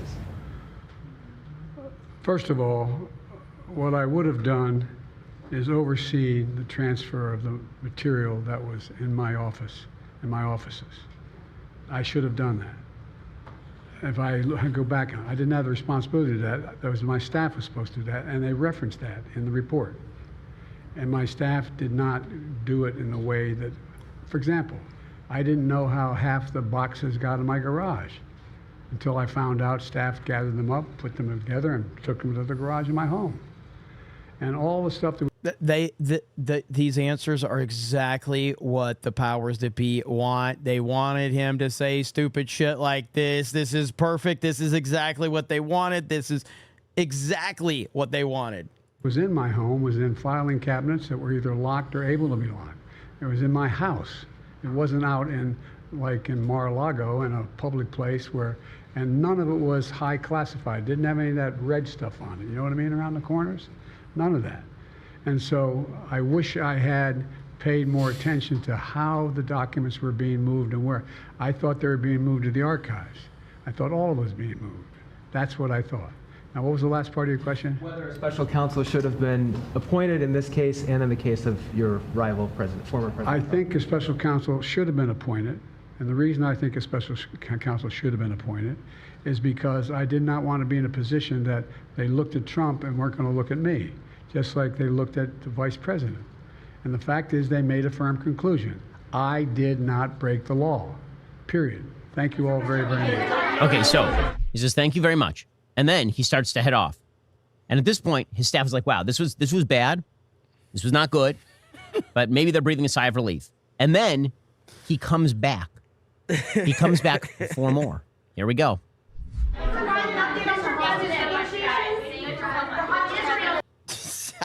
I can't believe this. I can't believe that he stopped and he turns around.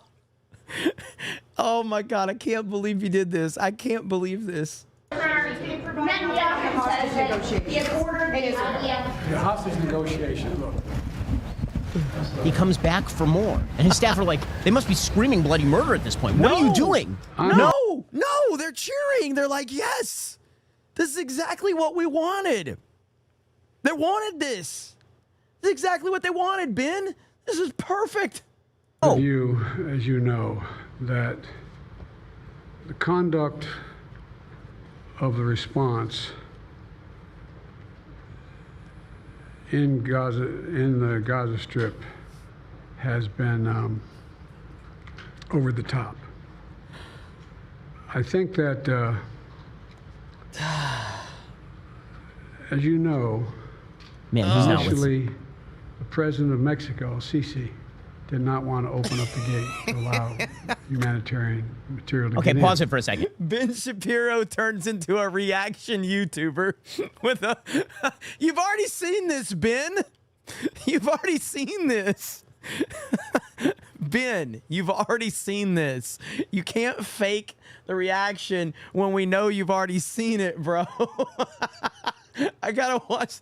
Somebody's got to meme that. That was fantastic. Oh. Man, he's not with Initially, the president of Mexico, Sisi, did not want to open up the gate to allow humanitarian material to get in. Okay, pause it for a second. So he comes back just to suggest, apparently, that Israel's response in Gaza has been over the top. Now, the White House is out there, clean up on aisle 9, trying to say that what he was saying is that Hamas's response in Gaza to demands that they release the hostages have been over the top. Whatever he means, he clearly is saying something terrible morally there. Israel's response to 1,200 of its citizens being murdered and 240 taken captive and 100 still being held captive is not, in fact, over the top. And it's gross of him to say so to earn votes in Dearborn, Michigan. But then he makes the biggest of all boo-boos. He calls Abdel Fattah al-Sisi, who is the president of Egypt, the president of Mexico, in a press conference designed to show that he is mentally fit and able and his memory is working just fine. In a press conference designed to show that he is with it, he says that the president of Egypt is the president with Mexico. Of Mexico. What in the act? What? And first of all, this might explain why we have an open border. He keeps calling El-Sisi and asking him to shut the border. And El-Sisi's like, the border is shut, meaning like the Gaza border. And Biden's like, well, he tells me it's shut, I guess. We don't have a closed. What the? As someone tweeted hilariously, denial isn't just a river in Mexico. Like, my goodness. My goodness. Remember, this is 10 minutes into a press conference. 10 minutes. This has not been 2 hours. This has not been 5 hours. This is not the day after October 7th. This is 10 minutes into a press conference. It is not late at night. It is not 10:30 at night. It is not 11 or 12 at night. It is 8:08 p.m. And the President of the United States... I would say it's way past his bedtime at that point. I would say it's way past Joe Biden's bedtime at that point. States is calling... That was a Ben Shapiro O-face, wasn't it?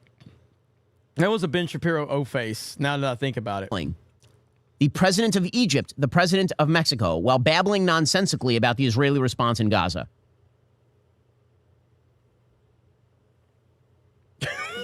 I mean, have you ever seen a political self-immolation like this? So I didn't know that was happening. Ben is not only the #1 rapper in the world, now apparently he's going to be a #1 comedian. Bro. Can we get some bros in the chat? Bro. By the way, 221B Tactical 199 backpacks are for sale. Again, you got 2 weeks. How many are we going to sell? I told Suresh we were going to sell a lot because a lot of you were asking. Are we going to move those? Link is in the pinned post. He doused himself in political gasoline And then after a few attempts, set the match alight. My goodness. He's almost done. Here we go. I talked to him. I convinced him to open the gate. I talked to Bibi to open the gate on the Israeli side. I've been pushing really hard to get humanitarian assistance into Gaza. There are a lot of innocent people who are starving, a lot of innocent people who are in trouble and dying. And it's got to stop, number one. Number two, I was also in a position. You haven't talked to Putin. You don't care about people dying. President Trump point blank said, I want people to stop dying. I'll put an end to the war right now. You don't care about any of these conflicts ending and people not dying. You don't even know what's going on. Position that I'm the guy that made the case that we have to do much more to increase the amount of material going in, including fuel. The wind-up toy is winding down. I've been on the phone with the Qataris, I've been on the phone with the Egyptians, I've been on the phone with the Saudis to get as much aid as we possibly can into Gaza. There are innocent people, innocent women and children who are also in badly in need of help. And so that's what we're pushing. And I'm pushing very hard now to deal with this hostage ceasefire because, I've been working tirelessly in this deal. How can I say this without revealing it? To lead to a sustained pause in the fighting, in the actions taking place in the Gaza Strip. And because I think if we can get the delay for that, the initial delay, he's so I out of think that we would be able to extend that so that we could increase the prospect that this fighting in Gaza changes. There's also negotiations. You may recall, in the very beginning, right before Hamas attacked, I was in contact with It is incredibly painful. It's incredibly painful, and it's exactly what, again, if you think Barack Obama or Big Mike is behind the scenes pulling the strings, I don't know who the hell it is, but it ain't Joe Biden. I know that for a fact. There's no way Joe Biden's making the decisions. So who is making the decisions? I believe this is a third Obama term. The Saudis and others to work out a deal where they would recognize Israel's right to exist, make them part of the Middle East, recognize them fully in return for certain things that the United States would commit to do. And the commitment that we were proposing to do related to two items. I'm not going to go in detail, but one of them was to deal with babbling nonsensically protection against their arch enemy to the northwest, northeast. The northwest and northeast. The second one, by providing ammunition and material for them to defend themselves. Coincidentally, that's the time frame when this broke out. I have no proof what I'm about to say, but it's not unreasonable to suspect that the Hamas understood what was about to take place and wanted to break it up before it happened. And then he starts walking off, and look at him. He's like, and then he just kind of staggers off. All right, Ben, we're at a point, okay? Ben, I've complimented you. I've watched way more of your video than I thought I was because it's a good video. Please tell me you have now gotten to a point where you understand that this was all meant to make him look bad. And that's that. So, does anyone believe that this person is mentally fit to be president? If you're a Democrat, I have a question for you. You say that Donald Trump is the scariest thing ever to come down the pike, that if Donald Trump becomes president of the United States, that the United States is basically over. There will never be another election. It's Philip Roth's, the plot against America, that Orange Hitler is going to be the guy in charge. Are you choosing to keep in place this doddering, senile old man? No! Ben! That's what they wanted! Oh, my God.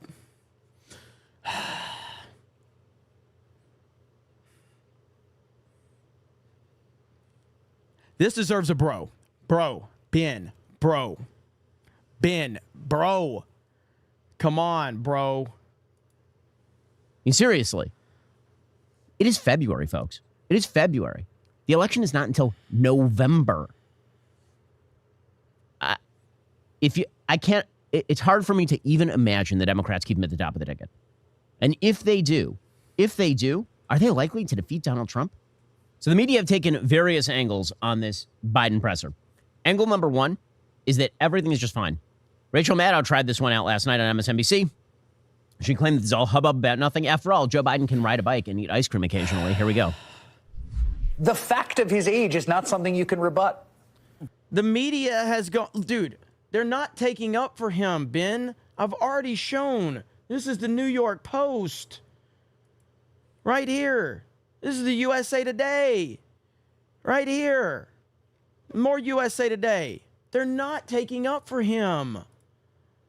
Look at this. Right here. Look at this. Particularly swing voters in the center. Well, how much Democratic bedwetting do you think there will be? I bring up the term everyone laughs. It's a term that is used. It is a term it's a political term of art. And it's used in Democratic big D politics. Yeah, it's what people say about Democrats. I'm not saying anything that's offensive to Paul's, delicate sensibility. Delicate ears. So how much of that will there be? And if you are the White House, how do you assuage said bedwetting? Oh, yeah. Look, I'm a Biden supporter. I slept like a baby last night. I woke up every 2 hours crying and went to bed. This is terrible for Democrats. And anybody with a functioning brain knows that. But here's what you do. Instead of calling a press conference saying, I really am sharp, you attack the other guy. Joe Biden gave the strategy in 2012. I remember he was vice president. And he said, don't compare us to the almighty, compare us to the alternative. So everything with Biden has to be not, I'm great, but the other guy's really damaging, dangerous, a threat. This is an unlovely, John's exactly right? This is going to be a really rough, ugly, unpleasant campaign. Biden sources. Biden cursed in fury about DOJ report in private meeting. We have never seen coverage of Joe Biden like that. We've never seen it. We've never seen coverage of Joe Biden like that. Let's hear what else Ben has to say really quick. Well, let's hear what MSNBC says. You can't tack to, if someone says you're too far left, you can tack to the center. The man is 80 years old. He rides a bike. He is the age he is, and so it's. Did this dude just say he rides a bike? That's the justification. Did this bro just say that this dude, bro, rides a bike? Are you sure he rides a bike? Because I'm pretty sure there's some video of him not riding a bike very well, bro. It's a very useful political attack for that reason. Okay, Chris Hayes, at least living in the world of reality. Rachel Maddow being like, well, he does ride a bike. He does ride a bike. Good luck to you with that argument. Now, let's be clear about this. We live in such a crazy political time that senile old man could very well win re-election. The reason I say this is because I'm old enough to remember a Senate race in Pennsylvania where a person who had a stroke and could not speak or hear won a Senate race simply because so many people did not like Donald Trump in Pennsylvania. So is it quite possible that Biden could win anyway? Sure. Is that a risk that Democrats are going to want to take? That's a serious question. Now, the problem for them is that the person who is backing up Joe Biden is Kamala Harris, the least popular politician in American history. Okay, Ben, you're getting there. You're getting there. You son of a bitch. You're going to make me watch the remaining portion of this video because it's so good. Ben Shapiro has done a great job of... YouTube is all about keeping people's attention, and Ben Shapiro has kept my attention. You bastard. She's horrible, and everyone knows it. She's actually more likely to lose to Donald Trump than Joe Biden. They'll just hide him in the basement, maybe, if they can get away with it. And then eventually he'll pass on, and then eventually Kamala Harris will be president and all the rest. That's the hope. But if they have Kamala Harris at the top of the ticket, they're toast. And they don't have a lot of other options. They'd have to find some way of getting rid of Kamala Harris and putting in, say, Gavin Newsom or something from California in order to have a much more robust candidate for the presidency. There's been some loose talk about Michelle Obama. She's made pretty clear she's not interested in running at this point. She would be a solution to all the Democrats' problems because she's a black woman, which means that she could supplant Kamala Harris and nobody would say boo inside the Democratic Party. But she apparently doesn't want it. But Democrats, have a real pickle on their hands, a serious problem on their hands. And Donald Trump knows it, which is why yesterday Donald Trump was out there slamming Joe Biden's mental acuity. As you know, Iraq should have never happened. That was a balance against Iran, and we blew out the balance, and now Iran has essentially Iraq. And Iraq doesn't like saying that, but that's the way it is, and it's a shame. The world is in tremendous danger. We're in danger of possibly a World War III, and we have a man who's absolutely the worst president in the history of our country. He can't put two sentences together. He's not going to be able to negotiate with Putin or Xi or Kim Jong-un, North Korea. Not going to be able to negotiate with anybody. All he knows how to do is drop bombs all over the place, meaningless bombs, except they kill a lot of people. Yeah, Trump. Hey, now, here's the thing. You're seeing members of the media who are trying to compare Donald Trump's mental acuity to Joe Biden's. There are a lot of questions about Donald Trump in terms of his, for example, impulse control, but... No, there's not. No, there's not, Ben. What are you talking about? Why do you even bring that up? What are you talking about? Donald Trump started no new wars. Donald Trump brokered historic peace deals. Donald Trump gave us a booming economy. Donald Trump was shoring up the border. What are you talking about? Why do you keep saying stupid shit like that? Good God. You know that place? Ben Shapiro, that you're so worried about? You know that place, Israel? Guess what was happening when Trump was president? But you've been losing your mind now. Such an unnecessary shot at Trump.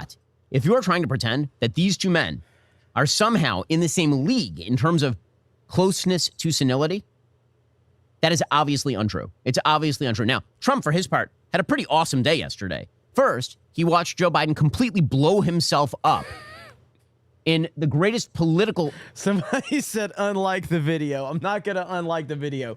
I've literally gotten an hour of content out of Ben Shapiro. Even if I'm mad at him for any comments he made, he's earned my like and he's earned me grifting for him. Self-own I have ever seen in my lifetime. And then the Supreme Court basically struck down this idiotic argument that he shouldn't be allowed on the Colorado ballot. So the Supreme Court had a hearing yesterday. During that hearing, virtually all of the justices were slapping around the lawyers suggesting that Donald Trump could simply be kicked off the ballot in Colorado for quote-unquote insurrection, despite the fact that insurrection has no actual legal definition sufficient to support that on a federal level. Here is Chief Justice John Roberts, who, of course, is really no right-winger, talking to Jason Murray, the Colorado voters' attorney who is defending Colorado's action in kicking Trump off the ballot. I would expect that a goodly number of states will say whoever the Democratic candidate is, you're off the ballot, and others for the Republican candidate, you're off the ballot. And it'll come down to just a handful of states that are going to decide the presidential election. That's a pretty daunting consequence. Well, certainly, Your Honor, the fact that there are potential frivolous applications of a constitutional provision isn't a reason. Well, no, hold on. I mean, you might think they're frivolous, but probably the people who are bringing them may not think they're frivolous. Insurrection is a broad term, and if there's some debate about it, I suppose that will go into the decision, and then eventually what we would be deciding whether there was an insurrection when one president did something as opposed to when somebody else did something else. And what do? Do we wait until near the time of counting the ballots and sort of go through which states are valid and which states aren't? Is it me, or does that is that guy not Roberts, but the other guy? Does he sounds like Facebook dude, Zuckerberg. He sounds like Zuckerberg. Okay, so that's John Roberts taking to task Jason Murray, the Colorado voters' attorney. And it was pretty much every justice. Yesterday, it was Justice Kavanaugh. It was Justice Gorsuch. Here was Justice Gorsuch going after the anti-Trump lawyer. Well, ultimately, there still has to be some kind of procedure in place to adjudicate the disqualification. Certainly, Congress could impeach a sitting president, but that's the only remedy I'm aware of that exists for removal or otherwise negating the authority of a sitting president. Why? Well, on what theory? Because the Section 3 speaks about disqualification from holding office. You say he is disqualified from... If anybody listened to this, because I listened to it in its entirety, like they just annihilated him. Like they weren't fucking around, man. Like every single one of the justices were just like, What are you talking about? Like, why the fuck are you wasting our time with this nonsense? Do you understand the ramifications of what you're even implying? Like, they were really not having it at all. From holding office from the moment it happens. Correct, but nevertheless... So it operates, you say that there's no legislation necessary. I thought that was the whole theory of your case. And no procedure necessary. It happens automatically. Well, certainly you need a procedure in order to have any remedy to enforce the disqualification, which is different. That's a whole separate question. That's the de facto doctrine. It doesn't work here. Okay, put that aside. He's disqualified from the moment. Self-executing. Done. And I would think that a person who would receive a direction from that person, the president, former president, in your view, would be free to act as he or she wishes without regard to that individual. I don't think so, because I think, again, the de facto officer doctrine would nevertheless come into play to say this is no de facto. That doesn't work, Mr. Murray, because de facto officer is to ratify the conduct that's done afterwards and insulate it from judicial review. Put that aside. I'm not going to say it again. Put it aside. Okay, so again, getting batted around. Trump's going to be on the ballot. That's just the way that it is. So again, Democrats have a choice. They can leave Joe Biden there and take their chances, or they can try to defenestrate him and throw the entire race into complete and utter chaos. 2024 is indeed at least he's not the other guy election. That's effectively where we are right now. We have the Democrats who are actively making the case that at least Joe Biden isn't Trump. And we have Trump backers who are making the case to independents and Democrats, well, at least he's not Joe Biden. Whew. What an election this is going to be. Okay, meanwhile, Tucker Carlson did his long-awaited interview with Vladimir Putin yesterday. So, wait a minute. What? Are we moving past? Are we moving past the Biden stuff, Ben? You're done with it? We didn't get... Oh, my God. We didn't get there, did we? Somebody in the Rumble chat says I'm going to have blue balls. Ben. Are you kidding me? I cannot believe that he just leaves it on that. Ben, you did such a good job. You did such a good job, Ben. You did. Fantastic job. I would compare this video of Ben Shapiro's to the movie Jeepers Creepers. If you've ever seen Jeepers Creepers, first two acts are phenomenal. All right? I loved Jeepers Creepers. And then the last act was just fucking horrible and weird and left me really disappointed. That's what Ben Shapiro just gave me, the Jeepers Creepers right there. Damn. I know. No one thought I was gonna bring the Jeepers Creepers comparison. But I had to react. I had to give him the like. Respect to Ben Shapiro. We got another video to go over, though, so don't go anywhere, because here we have valuetainment right here.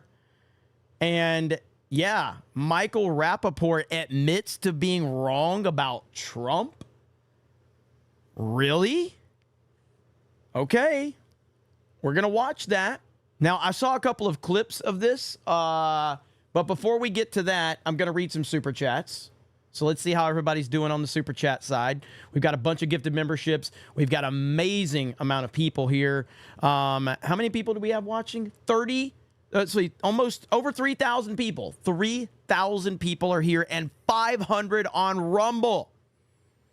We have nearly 4,000 people watching collectively on all platforms. Thank you guys so much. I really appreciate it. Josh316 says, I ride a bike. Am I a bro? Everybody in the chat is a bro. The 199 bros, the 199 bros. That's how it is right there. Man, you legalize adulthood, you mad lad, with that proper 199. That's insanity. Phoebe says, I think it's elder abuse, not because Biden is sympathetic, but because Jill deserves prison. Okay, I respect that. I respect where you're going with that one. All right, I can respect that point of view. My point of view is that if you build it up as elder abuse, though, it comes off as sympathetic, and I'm more worried about the people in the middle that are going to be that are going to be manipulated. You know what I mean? Jay Schwalbach says Joe Biden was not the president when he had the docs. It was illegal for him to have them. President Trump could declassify the docs by just taking them. Hillary got off by the DOJ saying she didn't mean it. That is a very good point. That's actually, you're 100% right about that. That was the point that I failed to make in there. Because this is when he was VP. Vic Whiplash says, oh, me being from Michigan, I'm stupid. Got it. Wait, I already figured this. You know how it is. Shout out to Vic Whiplash. Piano Dean for 20 says a swarm of bees a swarm of bees would me a better, you probably meant be a better pres than Joe. But even we could somehow get these bees to press their bodies together to appear human, there would be no guarantees. Guarantee this bee person speak. Trump and 199 rock. Holy shit, Piano Dean. There was some weird spelling in there. Amenti for 20 says, did Ben Shapiro, let's see, just used a word, defense straight in a sentence. How is it? Defenestrate in a sentence in a podcast. I mean, it was used correctly, but how many people need to look it up? I don't even know how to fucking say it. I'm from Alabama. My parents are probably brother and sister. So, defenestrate, is that how you say it? Defenestrate? I don't know what the fuck that means. You had it right when you sounded it out. Defenestrate. Okay. See, thank you. See, Jed's the smart one here. That's what we pay him for. He's the smart guy around here. All right. So let's get to this one right here. I don't know what we're gonna get here. I did see some clips of it. Now, let's set the table. I think Michael Rappaport is a nut job, all right? But I've seen some of the clips, and it sounds like he's actually talking normal with this interaction with Patrick Bet-David. But I'm going to be interested to see how this whole thing is built up. But, yeah, this is Michael Rappaport, who I would say Michael Rappaport has a severe case of TDS. But in the clips I saw, it's clear that he's dialing it back when he's in a setting where he actually has to have a conversation with someone that is very intelligent. So here we go. One thing that I really disdain in the mainstream media, or even media in general, even with you guys, or when people are talking politics, is if the other side or a president you don't like does something good, it's never acknowledged. So I'm going to ask you this, because you could probably answer this better than me. What has the Biden administration done that you do like?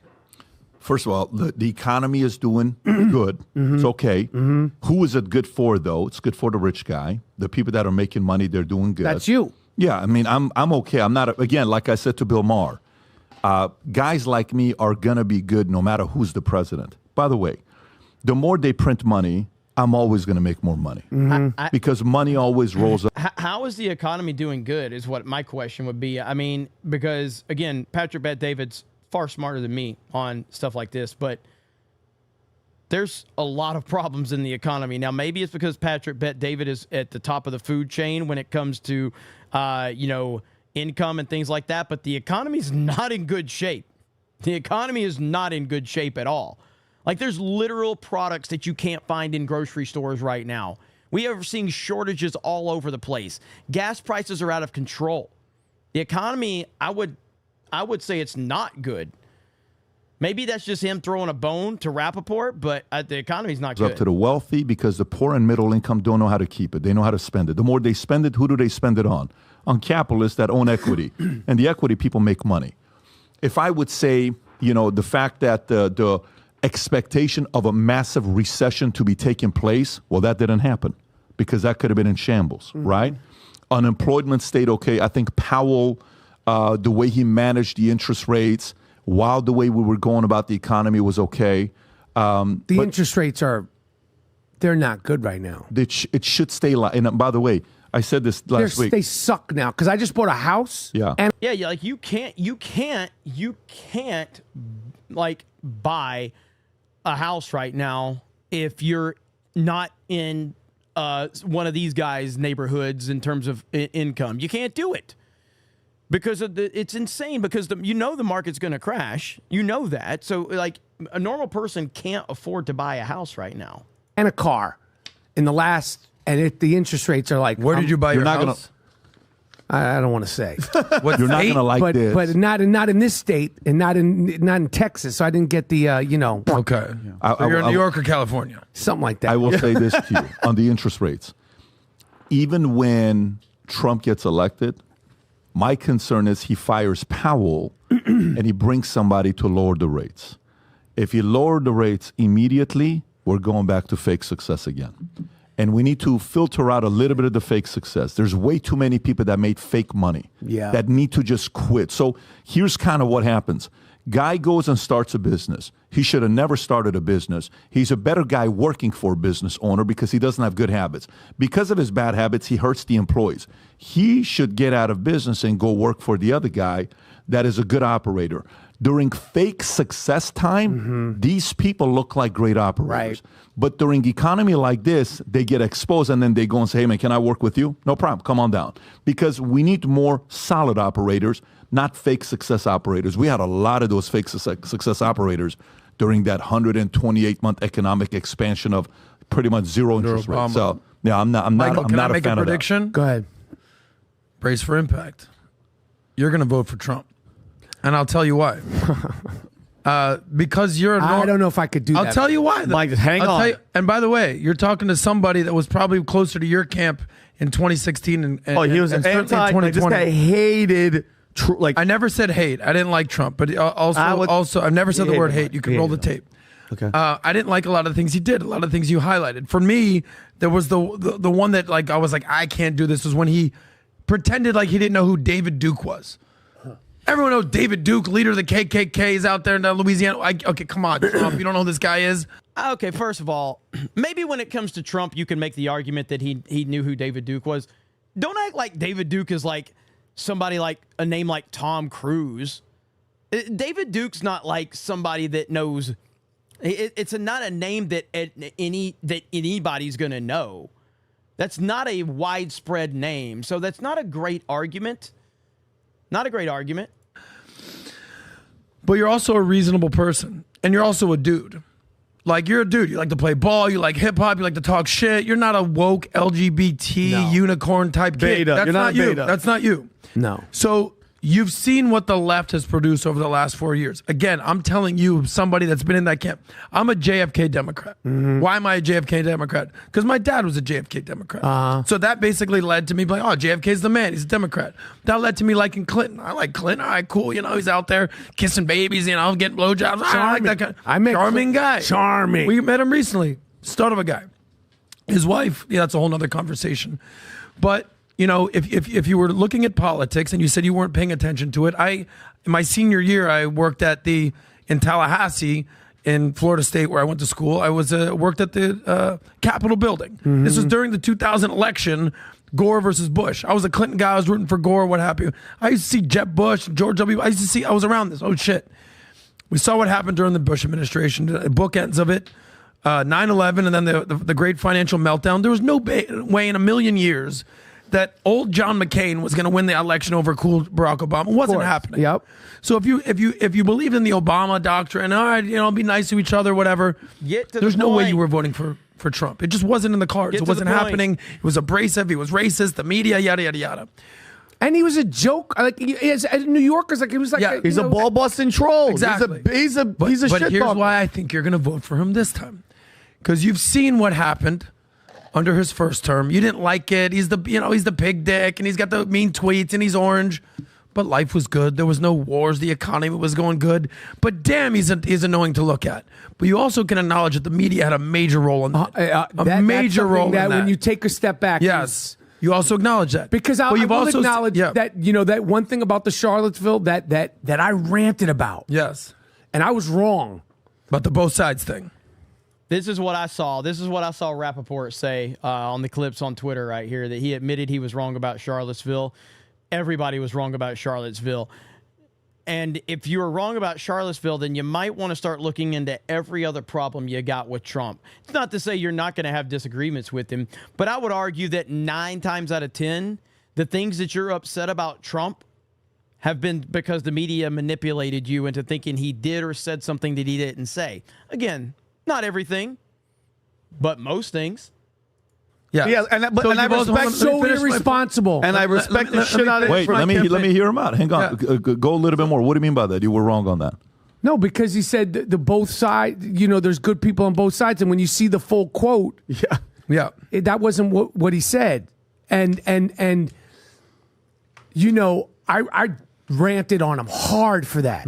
Hard. There's some video about it, whatever. I mean, I ranted hard because I was like, what are you talking about, man? Because you got played. And here's what this is why I think you're going to vote for Trump. Is because you, much like me, much like many people, independent thinkers, not the sheep, realize we kind of got played a little bit. Yes, Trump ain't exactly the smoothest character. He's not Obama. Jesus Christ. No. But he actually, his policies and who he has around him are way better than what's going on there. And of course he's not Jesus Christ. That's not what... Here's my final point. You see what's going on with the border. You see what's going on with the wokeness. You see what's going on with culture wars.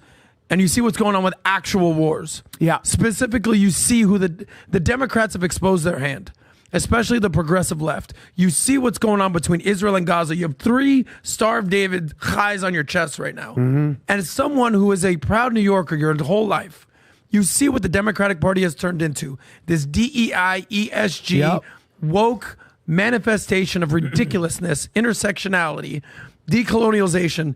You're looking at that and you say, you know what? As much as I can't stand pig dick Donald Trump. You said it. At least he's fucking normal.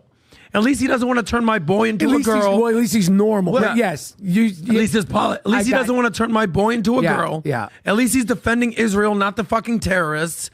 And at the end of the day, I'm a reasonable person. Yeah. So like you said initially, I think I'm going to consider this. I'm considering it. Yes. But to pull that, I don't know, we don't pull levers anymore.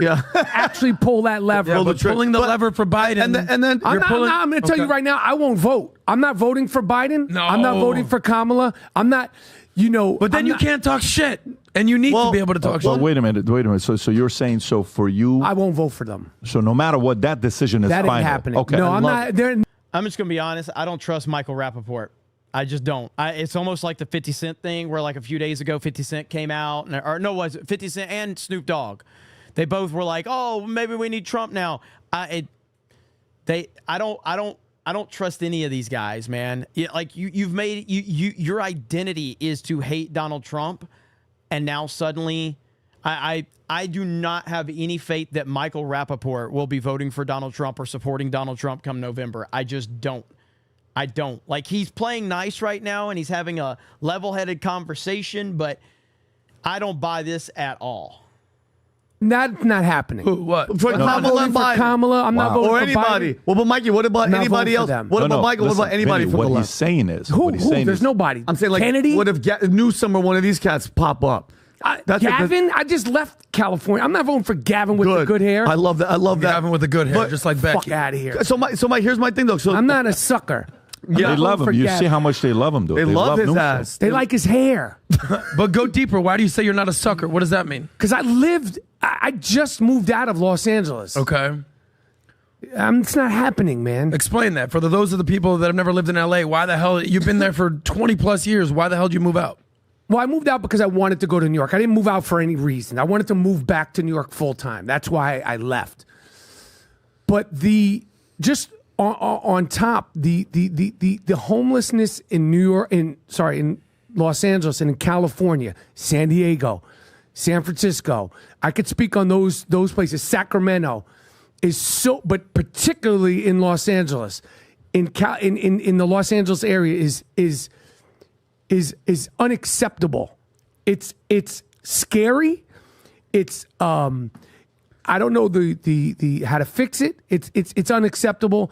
It's not safe. It's not sanitary. I know California and Los Angeles is a driving city, but I do like to walk. When you walk, you shouldn't feel just uncomfortable by hordes and hordes and hordes of homeless. Bro, everything you're saying, You're asking for Trump's America, you retard. You're literally begging for Donald Trump's America. And yet you can't sit there and back Donald Trump. Good Lord, man. These people are fucking stupid. These people are stupid. You're begging for Trump's America right now. That's what you're doing. Good God. I don't understand it. Those people, it's not good for them. It ain't good for me. It's not good across the board. And the taxes suck. But the homelessness and how it went, down so bad, so quickly, and the crime.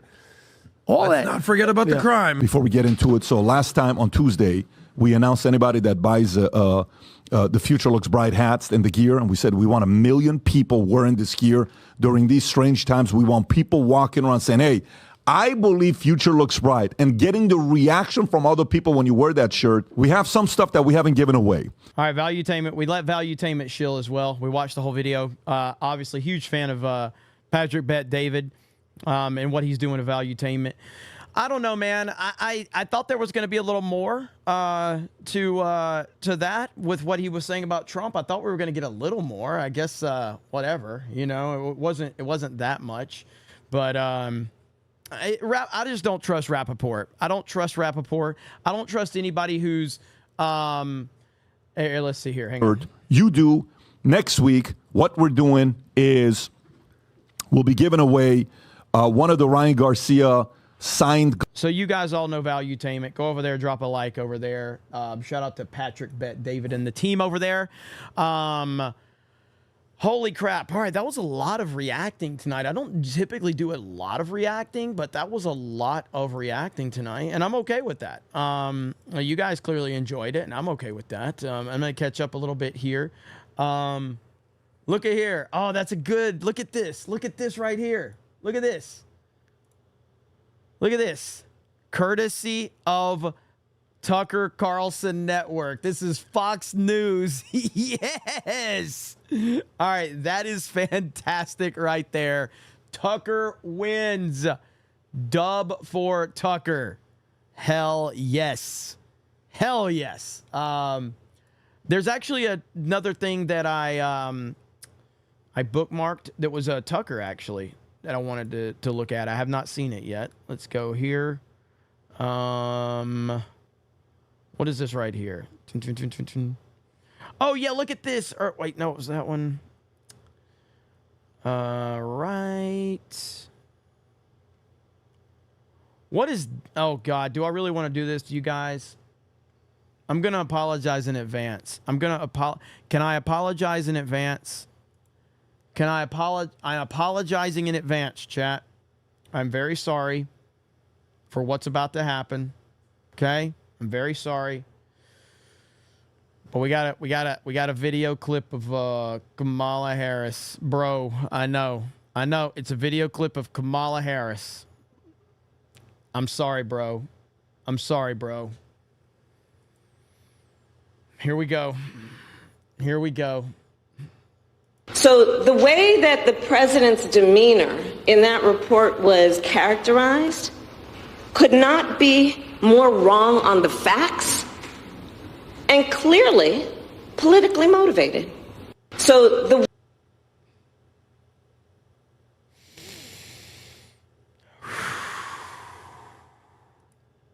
Chat's not happy with me right now. Chat's not happy with me. And they shouldn't be. But I'm going to make it up to you because I got a video of Tucker Carlson now. All right, here's Tucker Carlson. I have not watched this video. I bookmarked it earlier. But this is apparently Tucker talking about everything that happened with his interview. So here we go. So, but Putin, for his part, again, even talking about Putin, you feel like I'm flacking for Putin. I'm from La Jolla, California. I'm not flacking for Putin. Please. I'm just trying to assess this rationally. It's interesting that he's willing to say, yeah, I want some kind of settlement. And the final thing I'll say is that if you're wondering who the lunatics are, U.S. officials have said on the record and have said to me and are telling a bunch of people that part of the terms have to be Russia giving up Crimea. And without getting into the whole history of Crimea, here are the facts. It's, the home of Russia's warm water fleet. It's got a Russian population. They had a referendum. It chose Russia. It's part of Russia. It's where Russian wine comes from. So you can like that or not like it, but the fact is Putin would go to war, nuclear war, if it came down to Crimea. And by the way, Crimea was in Russian hands at the beginning of this war. So it's like, if you really think that a condition of peace is that Putin's going to give up Crimea, then you're like a lunatic. And they are. I mean, they want a weak leadership in Russia. And the question is, why would you want that? How is that good for the United States? I'm not defending Russia, I'm defending my own country. A weak central government in a nation with the world's largest nuclear stockpile is insane, especially a country as large and potentially fractious, with this many languages, ethnicities, religions, 20% Muslim population. You're just going to sort of let the nuclear stockpile float free and hope the best thing happens? You're a freaking nutcase if you desire that. And we are run by nutcases. The president and that poisonous moron, Toria Nuland, we're going to depose Putin. Well, then what happens? What happened in Libya when we deposed and allowed, Gaddafi to be murdered? What happened in Iraq when we brought Saddam to justice? Those countries fell apart and they've never been rebuilt again. In Afghanistan, we took out the central government and they came back. It's still run by the Taliban. So our track record of knocking out the leader, which is very easy to do, is spotty at best. Things don't always get better. And to do that to Russia, the largest landmass in the world with the largest nuclear arsenal, you're on drugs if you think that's a good idea. So Tucker going off right there, and that was from Colin Rugg, who basically was like, Tucker Carlson, calls U.S. officials lunatics and poisonous morons while reflecting on his interview with Putin. You know what Putin cares about? Putin cares about his country. I'd really like it. I'd really like it if our president cared about our country. That'd be pretty nice. That'd be pretty nice. Tucker is an American hero. That's what Tucker is. So that's what he is. And yesterday was a massive, massive win for Tucker Carlson. It was a massive win for anybody who hates what Joe Biden's doing. And he deserves all the respect in the world. All right, I have to hit the BRB for just a second. Someone is at my door out here in my office. So I literally will not be more than 30 seconds. Give me just a minute. I'll be right back.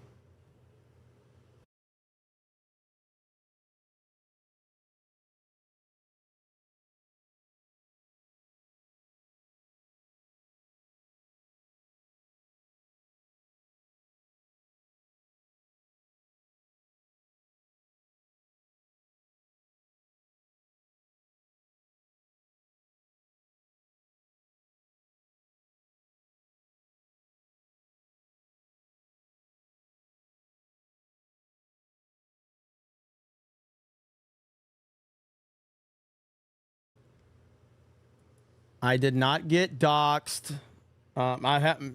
It was a family member. They texted me. I had to go say goodbye to one of my family members. That's all. So I know the whole chat was like, "Oh no, oh no!" I was like, "No." I told them, I was like, "I'm live." They were like, "Please, I want to give you a hug." I'm like, "Okay, I'll be right back." So sorry about that. I'm back now. Shout out to the chat. Shout out to every single person here. Okay, we got a lot of super chats to get through, and we are already well over 2 hours. And we usually go 2 hours. But listen, tomorrow, I'm already setting it up. 2 p.m. tomorrow. I just set the link. 2 p.m. tomorrow. CobraCast IRL 1 year anniversary.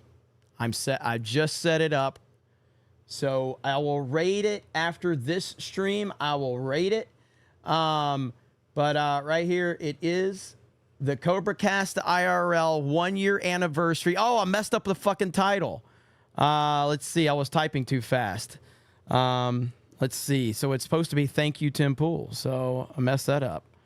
Thank you, Tim Pool. There we go.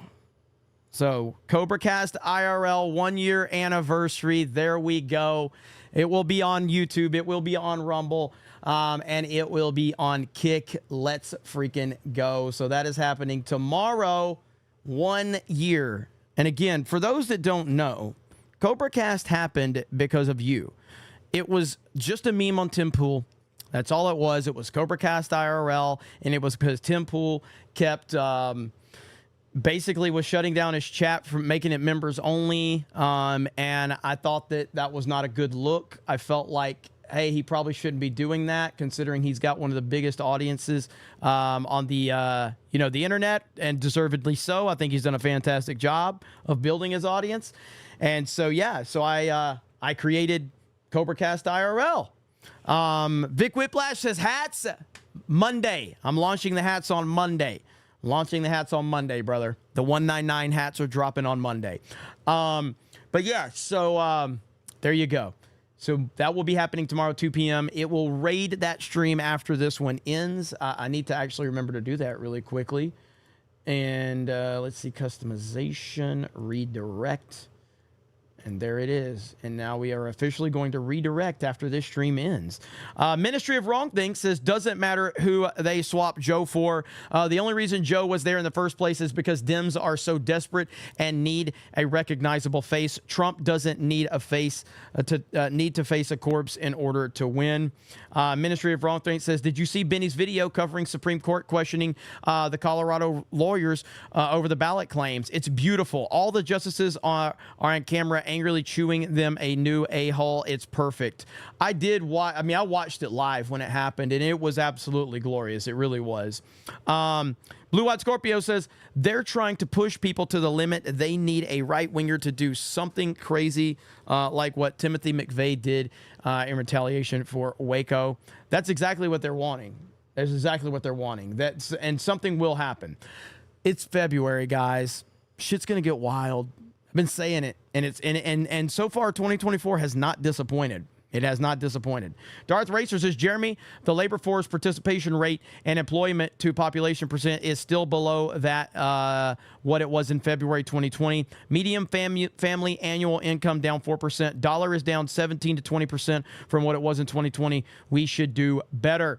I mean, ultimately, everything, like going back to what Patrick Bet David was saying, and I think like Patrick Bet David's really good at what he does, and I know what he was trying to do. He was trying to get Michael Rappaport to give him some content, so he's willing to throw him a bone. That's what he was doing. I'm gonna throw you a bone. I need you to talk nice about Trump. But the reality of it is for him it might be good, but it's not good for the majority of people. Ghost Crusader says, yo, YouTube won't let me say what Mike said about Trump and the media in a super chat. I tried 5 ways to say it. You can say it on Rumble. You can say it on Rumble. I mean, we still have 500 people watching on Rumble. 500 people watching on Rumble. Incredible. Dave Nunn says, Hillary blatantly violated handling of classified materials same week that came out. A U.S. sailor was prosecuted for taking a picture on a sub. I'll let you guess who went to jail. Bro, I think we all know. Super Bass says Trump scheduled the Afghan pullout during the Muslim sacred month when the war was forbidden. Biden pushed it back to September when war is acceptable. The worst possible move. Trump had it perfect. Hashtag MAGA. CG87343 says, I agree he's no longer there mentally, but I have no sympathy. Fact is, he and his ilk will be hard to push out. Don't underestimate that. In my opinion, the real power behind the throne is Jill Biden. It's very possible. Lover of Green says, anytime I see a YouTuber say they got the coof, I face palm. Like, bro, 90% of America doesn't give a fuck about the coof anymore. What a bunch of weak virtue signaling losers. Also, fuck Joe Biden 199 for life. Yeah, I mean, at this point, like, at the end of the day, you have a cold or you have the flu. That's what you have. You have the cold or you have the flu. That's it. Legalize adulthood. If they were actual journalists, they would have done this way back when Joe Biden was running in 2020. But TDS is real, and they had to back him because they hate Trump so bad. Yes. And that is the one thing, like, the hatred of Trump is still going to unify them. All right? It's still going to unify them, so keep that in mind. East Coast Toasty Boy says, Jeremy, you may not say the hard ER N-bomb, but the rate Biden's mind is going, he will eventually, and it will be glorious. That's why they want to keep him away from the press and get rid of him. Okay. If Joe Biden drops the hard N word, I'm going to fight for him to maybe get reelected. I'm joking, but that might get him reelected.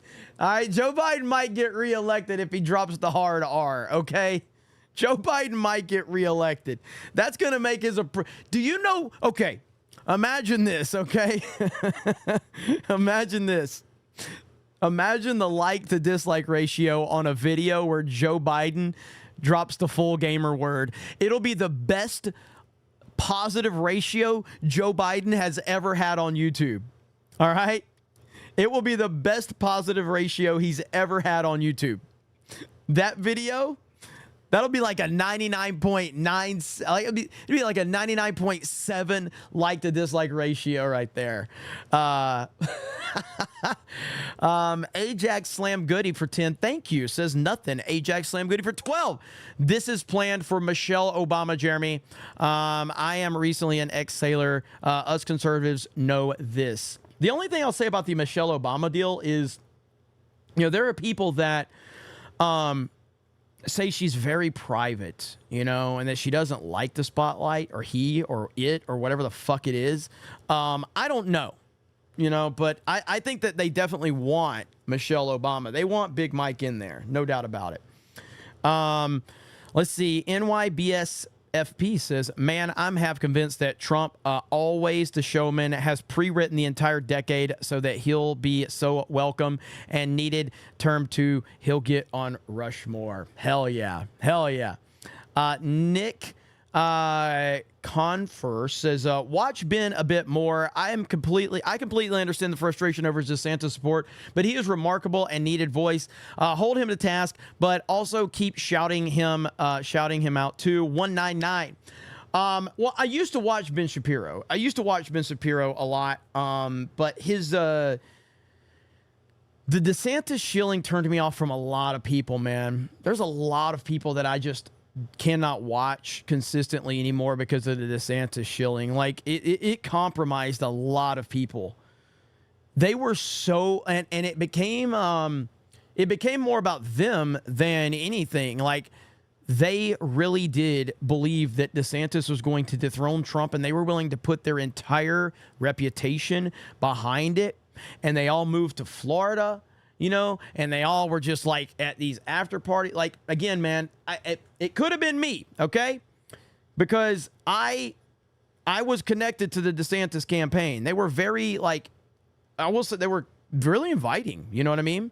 I got invited to a few of his events, and that was this is before he ran. This is when he was just the governor of Florida. And this is when I still believe that DeSantis potentially could have been Trump's VP. But as soon as it was obvious what he was doing, I was out. I'm like, I'm out. I'm done. I do not support this. I do not support this man. I do not support what he's doing. I can't do it. And so, yeah, Ben, Dave Rubin, who's that one guy? Will Chamberlain. That guy was completely just nuts, man. A lot of these guys, man, a lot of these DeSantis influencers were just pathetic. Marcus Henry for $9.99 says, you have to understand, Jeremy, TDS is a strong-ass disease. It takes a lot of therapy and medical intervention to get through it. It's going to take time for him. Agreed. Ghost Crusaders TV says, you hear Vote Rigger by Donald Trump? I DM'd it to you. Is that like a AI one? I'll have to check that one out. I have not heard that one yet, though. I will have to check it out for sure. Man, we may get up to 2,000 likes tonight. Look at that. Fantastic Mr. Knox for 2 says, g'day, bro. Scanning in 199, bro. Hail the chat, bro. Hell yes. And while we're on it, it's back. It's live. It's on 221B. The Geeks and Gamers backpack is live. We brought it back by popular demand, okay? Popular demand. The 199 backpacks are back because you guys asked for it. So go over there, get you a 199 backpack. Everybody in the chat will tell you that I mean, again, you can listen to the people in the chat that have gotten them. It's extremely high quality, and I think you will like it. It's a really good backpack. So, yeah, there you go. Hayden Wayne for a proper 199. What's up, Hayden Wayne? I fell asleep before FNT started. I've been in and out tonight. What did I miss? Hayden, you wouldn't believe it if I told you. I spent over 50 minutes reacting to a Ben Shapiro video. All right? I spent 50 minutes, or actually I watched 50 minutes of Ben Shapiro. It ended up going almost 2 hours, my reaction. But it was a really good video from Ben Shapiro. I got to give him credit. I got to give the man credit. So, but yeah, that's what you missed. But somebody says, I heard you skipped FNT because you hate Dean Cain. I love Dean Cain. Love Dean Cain. I respect the hell out of Dean Cain. I just had some family stuff that I had to tend to, so I was not able to make it. Because as you can see, I am in Pensacola right now. So I am back home, and it feels good to be back in the Pensacola studio. And I'll probably be here more often moving forward. So we shall see. Skinny Cartman member message says, we need a Geeks and Gamers logo beanie cap, bro. I will put whatever you guys want on 221B. I will put whatever you guys want. Lean back, have a snack, take a nap with a D-Day Cobra membership. Thank you. Let's see. Kevin Cron for 5 says, on Sunday for Ryan Sports Wars show, we should spam 199 and bro, I'm 100% okay with that, bro. Bro, I am totally fine with it. You see how quickly Ryan picked up on that today? He's like, why the fuck are you saying bro? Because I said bro like probably 30 times in like the span of like 2 minutes. But Ryan's smart enough. He probably picked up on it because he probably saw the chat. And then as soon as I started saying it, Ryan's like, what are you doing? What is going on? What did I miss? Dave Nunn says, bro, you got to develop all those guys who work for you so you can take a break now and again, bro. Also, Krista and Eggs. Yeah. Shout out to Krista Nova. Editor McGee says, have some of my DoorDash money, you grifter. Well, thank you. I appreciate that. I'm always happy to get DoorDash money. Sophie says, bruh. Brer says, she must suck a mean deek. Lord Plaga says, what do you think about the idea of Nikki Haley might flip from Republican to Democrat and run against Trump as a Democratic nominee? I really haven't thought about that too much. That's actually an interesting scenario that I think is not crazy. I mean, I've heard people kind of speculate in that, but actually, I don't think that's crazy.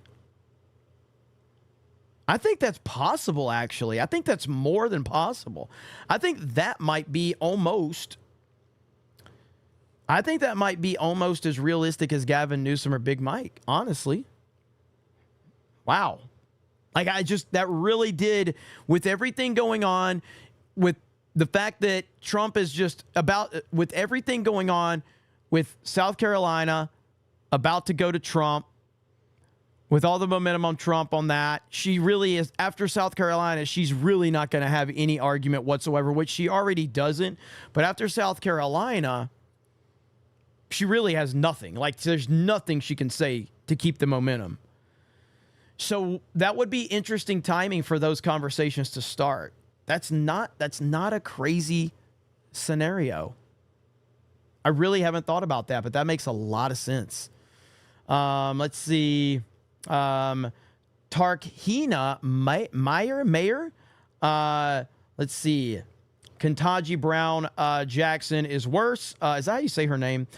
She is there for life. Kamala will be gone this year. Dr. Jill picked Kamala to protect Biden.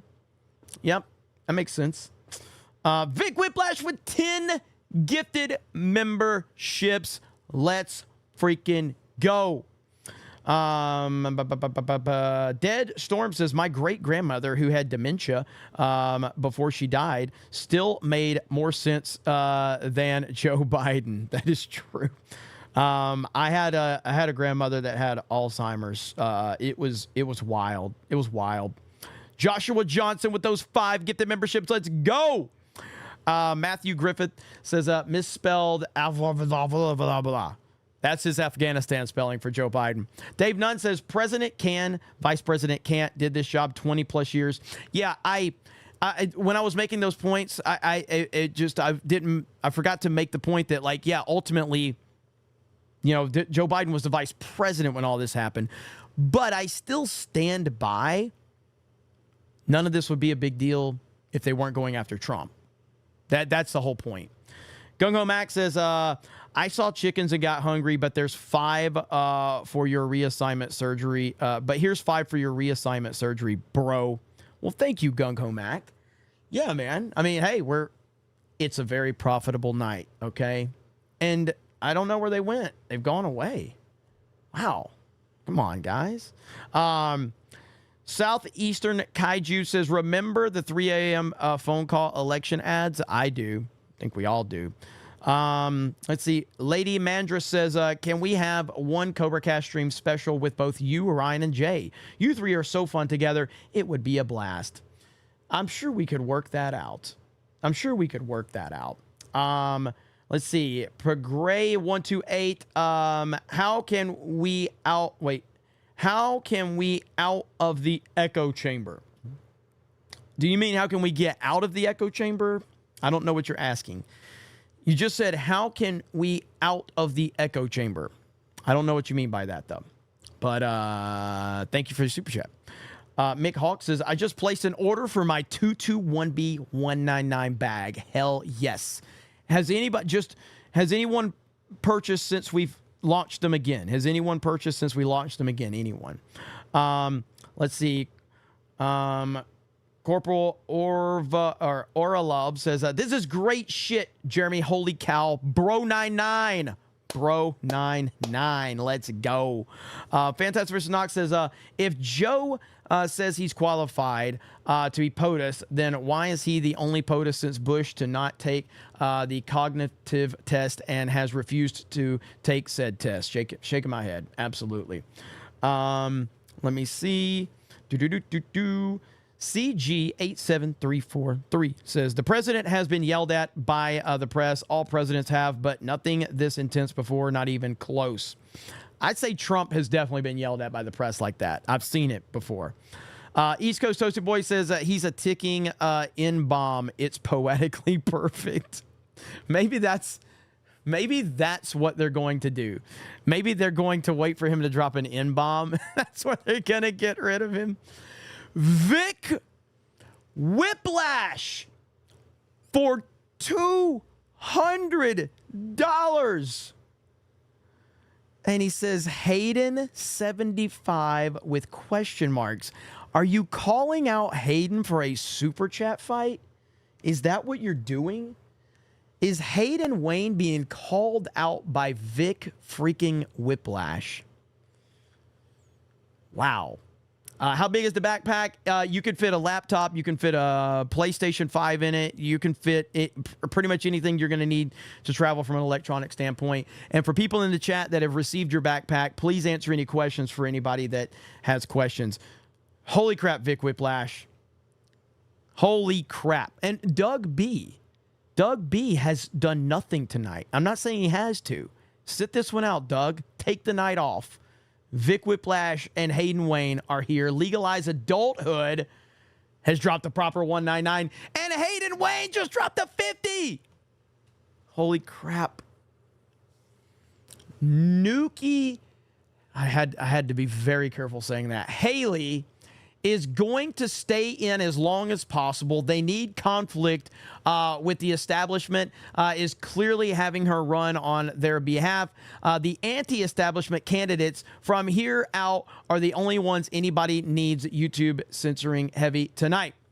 Absolutely. I had to be very careful how you said her name and how I said her name. But holy crap, man. You guys are mad lads. Absolute mad lads. Shout out to our Kick audience. Shout out to our Rumble audience as well. No, Doug. It's all good. It's all good. It's all good. And yeah, we did. We broke 500 on Rumble tonight. Very proud of that. And we're still flirting with it. Holy shit. Holy shit. Dutchie. Dutchy just called out Vic Whiplash with a 201 super chat. $201. The super chat fights have began. Man, oh man. It's good to be. Can I just say, like, maybe save some for tomorrow's anniversary stream? I'm just saying. It's okay though. If you want to do it here now, we're doing good.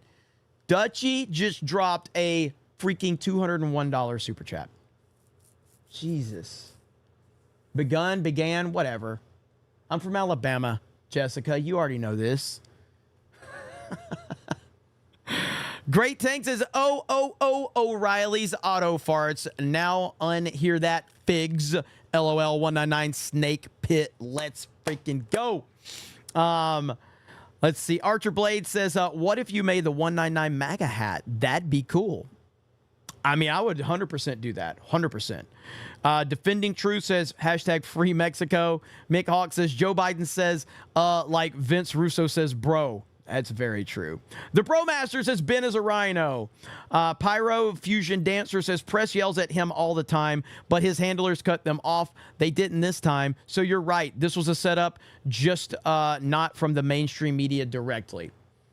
Yeah, I mean, I can totally hear that one. I can totally see that one. Hazel Eyes says, hear me out. I bet Hillary steps in at the convention. Kamala and Gavin to hated. Just saying, bro. Honestly, oh my goodness. Oh my goodness. Vic Whiplash just dropped a $202 super chat, and Dutchy responded with a laughing my ass off. Holy shit. Holy shit. Wow. Wow. Eric K says, luckily I declare last Tuesday night's main event CobraCast to be split with Cam Man and I. There we go. Back to Hazel Eyes $4.99 super chat here. Hear me out. I bet Hillary steps in at the convention. Kamala and Gavin to hated. Just saying, bro. I don't think you're wrong. I don't think you're wrong. I mean, again, we're in for something that we're probably never going to see again. And it's going to be fascinating. And I appreciate all of you being here and hanging out with me through all of it. Because this is, I mean, I've kind of gotten back into WWE recently, but the best WWE we're going to watch is the political landscape. No doubt about it. The political landscape is just insane. Rebuild says, ha ha ha, made you look. Fantastic Vicious Knox says, Jeremy Brain broke. Rye the Guy for 5 says, the Republic can't function when states go rogue with candidates on ballots. The people decide who to vote for, not state governments. Blue Eyed Scorpio says, Ben meant Trump's verbal impulse compared to Biden's speaking problems. The left argues that Trump saying a bunch of stuff means cognitive failure.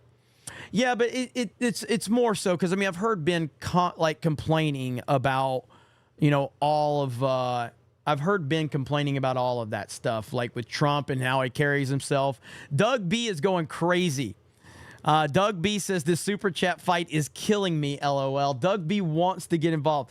So for those of you who don't know, Doug B was in MegaCon. He was in Orlando for MegaCon, you know, and he had his son with him. Awesome, awesome son, by the way.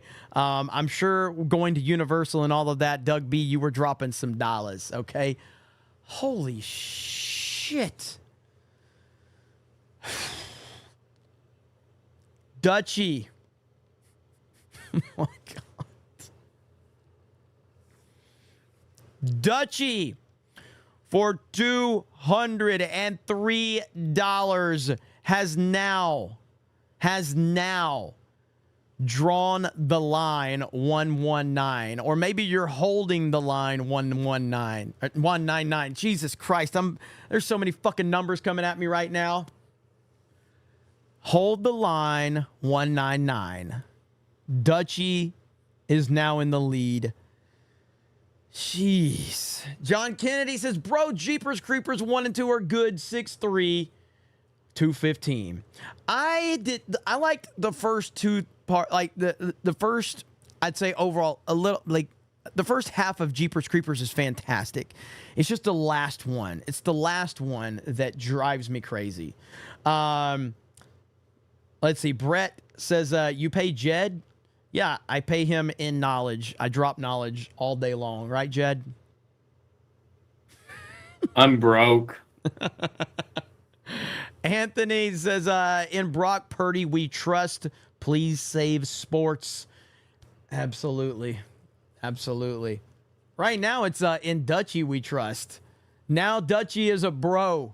Now Dutchie is a bro. That's right. That's right. We're at 3 hours. Snake Pit controls this bad boy, okay? Let's see. Anthony says, Trump runs America. Biden runs the U.S. corporation. John Kennedy says, I just had a thought. Maybe reach out to Larry Sinclair for an appearance on CobraCast. 6'3", 215. Yeah, I mean, I like being I don't like doing a lot of the, guest appearance stuff. Occasionally, yes, but, really now says, hell, if y'all want to compete in giving away money, I'll take some for 20. For 20. I'm so thankful to have the audience I have. I know that, we're dealing, G&G, FNT, Ripaverse, everybody involved. There's so much, hate towards us right now from people that, and I get it. It comes with the territory. That's part of it. Especially after MegaCon, it feels like it feels like everything has just amped up. You know what I mean? But it's really awesome to have an audience like this, and you guys are the fucking best. Hayden Wayne for 50 says, Phoenix 87, I ride a motorcycle too. The 199 backpack is expandable, and it seems like a good riding bag. I got a 199 backpack. Haven't used it yet, but it's great quality, and I'd say it's worth buying. Also, I'm at my super chat limit now, laughing my ass off, says Hayden Wayne. Good Lord. Who just dropped 5 gifted memberships? Ghost Crusaders TV dropped 5 gifted memberships. Let's freaking go. Nick says, Dutchie and Vic, Jeremy's super PAC. I work for all of you. Doug B says $204 as an IOU, LOL. Jesus. What is happening? Bass Bunny Love says, can you make the bags in other colors like pink, blue, and purple? So I will buy it. If so, I will buy another. You know what? I can ask. The problem is we need to produce a lot of them if we're gonna do that. So I don't know. Let me send that over to Suresh, and I'll see what he has to say about that. I don't know if I'll get an answer tonight, but I will get him to at least look at that. I don't know if that's an option though, but anything's an option if we sell enough of it. You know what I mean? But it's not worth it. So again, as I was told, they recommended that I sell the bags for more, but I was willing to get it under $100 and cut my profits, which is fine with me. Yeah, I mean, we'll see. Kevin Cron says, on your next sweater t-shirt, we should have a bro, then under it 199. Under 199, we have another bro. CobraCast symbol under bro. Ryan's going to quit. You guys understand this? Ryan's going to quit if we keep this up. He's going to quit.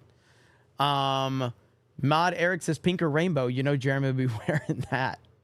Black and honestly, I want to so these hoodies that I wear, since they have no symbols on them from the company, I kind of wanted to buy this hoodie right here and put the 199 logo on it or the G&G logo and sell it. Now we did do one similar to this at one point in time, but I like this hoodie. I like the hoodie. You guys like this one? I think this is a good hoodie. And I would like to sell these with the G&G logo and the 199 hoodie. I feel like we did sell something like this at one point, but I like this particular brand. So I do like these. And if I put the 199 logo or the Geeks and Gamers logo, I think, and this is a really good hoodie. It's very lightweight, so it's not heavy. So I do like it. I like it. We'll see what people say. Garfield's Bizarre Adventure says, yo, bro, I'm extremely disappointed by the chickens tonight, bro. All of us are still hungry, bro. You feel me, bro? Yeah, I mean, again, man, I know that, like, I guess there was somebody was saying the only way Jeremy can get super chats is, like, when he's getting trolled or something, and it's like, that's not true. You can just look up the super chat statistics, and you'll see that both D-Day Cobra and Geeks and Gamers are two of the most super chatted channels in the United States of America on YouTube. And that's not even mentioning the fact that Rumble and Kick to a lesser extent, but Rumble is more people are super chatting on Rumble now than used to be. So, which is totally fine. Fantastic, Mr. Knox for $2.10. Thank you. Fantastic, Mr. Knox for $2 says Dutchie for Brodus. Brodus. I like that. Brodus. So, okay, Jed, can we, you're going to, like, for super chats, if we get the most super chatted person every night, we get to anoint them as Brodus for the night. I like that. Brodus. Should be pretty easy. Brodus. Yes. Yes. There we go. So, and that gifties go into it too. So we got to collect their gifties. So that might, I guess I get it. I'm gonna give Jed a $10 raise. Okay, guys, I'm gonna give him a $10 raise. Brodus, you might have started something fantastic, Mr. Knox. Brodus. Dutchie says, I'll take the name. Well, it's a collection, so it's who's got the collective most, okay? I like it. I like it. So we'll see. Rusty Joe for $1. Thank you. I got that one from Nick. Dave Nunn says, pack is 30 liter, a little smaller than a Rush 24. Ministry of Wrong Think says, golf scoring, I win. Gungo Max says, take this Dutchie, Vic, and Hayden for a big $2. Look at there. Brodus. I like it. Brodus. We are so fucking retarded.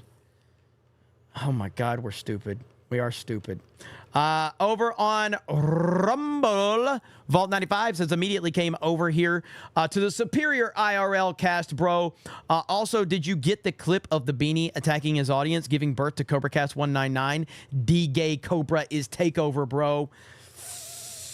I'll have to see if I can pull that up. That's a good idea.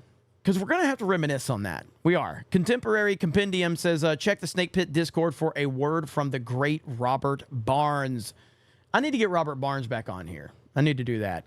Let's see. Quebecistan says, to be fair, that's for $10. No reasonable prosecutor would go after Hillary. They would not want to be Epsteined. That's a very good point. Be mo better. Nobody is above the law. Well, unless you're old and can't remember, bro. Jay Schwalbach says, I'll take 5 bags if you can find a local soccer team to sponsor and give them to. Most teams have 12 players, so someone else needs to step up and help out. Let me know if you can find a team. All right, keep that in mind for me, Jed. Just keep that on the... pass that along to Krista, and we'll look into it. Thank you, Schwalbach. Fopeezy says, Jeremy, please no more Ben. Hey, Ben was okay for the most part. Fopeezy says, Jeremy, just put this chat through an entire hour just to get blue-balled. Yeah, it was a little disappointing. It was a little disappointing. PJ says, did Ryan put you up to showing these videos as playback for our Bro Daily stream? Just tell the truth. We won't be mad. Eric says, Jed, $10 raise will be the first $10. And let's see here. Mr. Knockfarner. I think I said that right. Fainer. Welcome to the Snake Pit. Sweet Potato Night. I'm thinking they do a double 25th. Replace Biden with Kamala, then Kamala with someone else. Hail to the 199 and Gay Rooster Kennel, bro. You fuckers are just sending a lot of super chats tonight. Holy crap. Insane. Marlo, bro, why does Biden get a pass for being old, but not old J6 people, bro? PBD Rappaport interview today, bro. You know, it's a little weird. It's a little weird. Brocatron, the only way they can be his doctors is if he acquired them when he was POTUS. Not senator or vice president. Trump was POTUS and has press records act on his side. Let's see. Johnny says, bro. Abe says, bro. I wonder if that's going to get people to say bro in the chat. Goji the King says, bro, Biden must have missed Jello time before the conference. He left to get his bottle, diaper, and change to put him to night-night. Ryan N.E. says, Ben is getting so close, but is missing the cigar. Almost got there. Almost. Amenti says, I have been quiet the last week, but I know, Jeremy, that I had all the fellowship and 199 streams and videos playing while cleaning my garage. Well, it's good to see you back, Amenti. Good to see you back. Brickhard Castle says, just picked up Mutt and Junkyard. Already have it.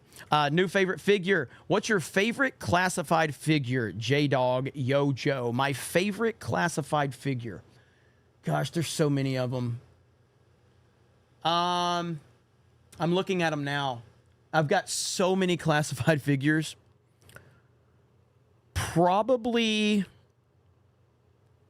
Shockwave. Probably Shockwave. Because I'm a huge Shockwave fan. And I know he kind of flies under the radar. I've got Shockwave sitting right there behind me. Probably Shockwave. Obviously, Snake Eyes is obvious. The obvious answer. I've got almost every iteration of Snake Eyes, the classified figures, but Shockwave is a great G.I. Joe figure.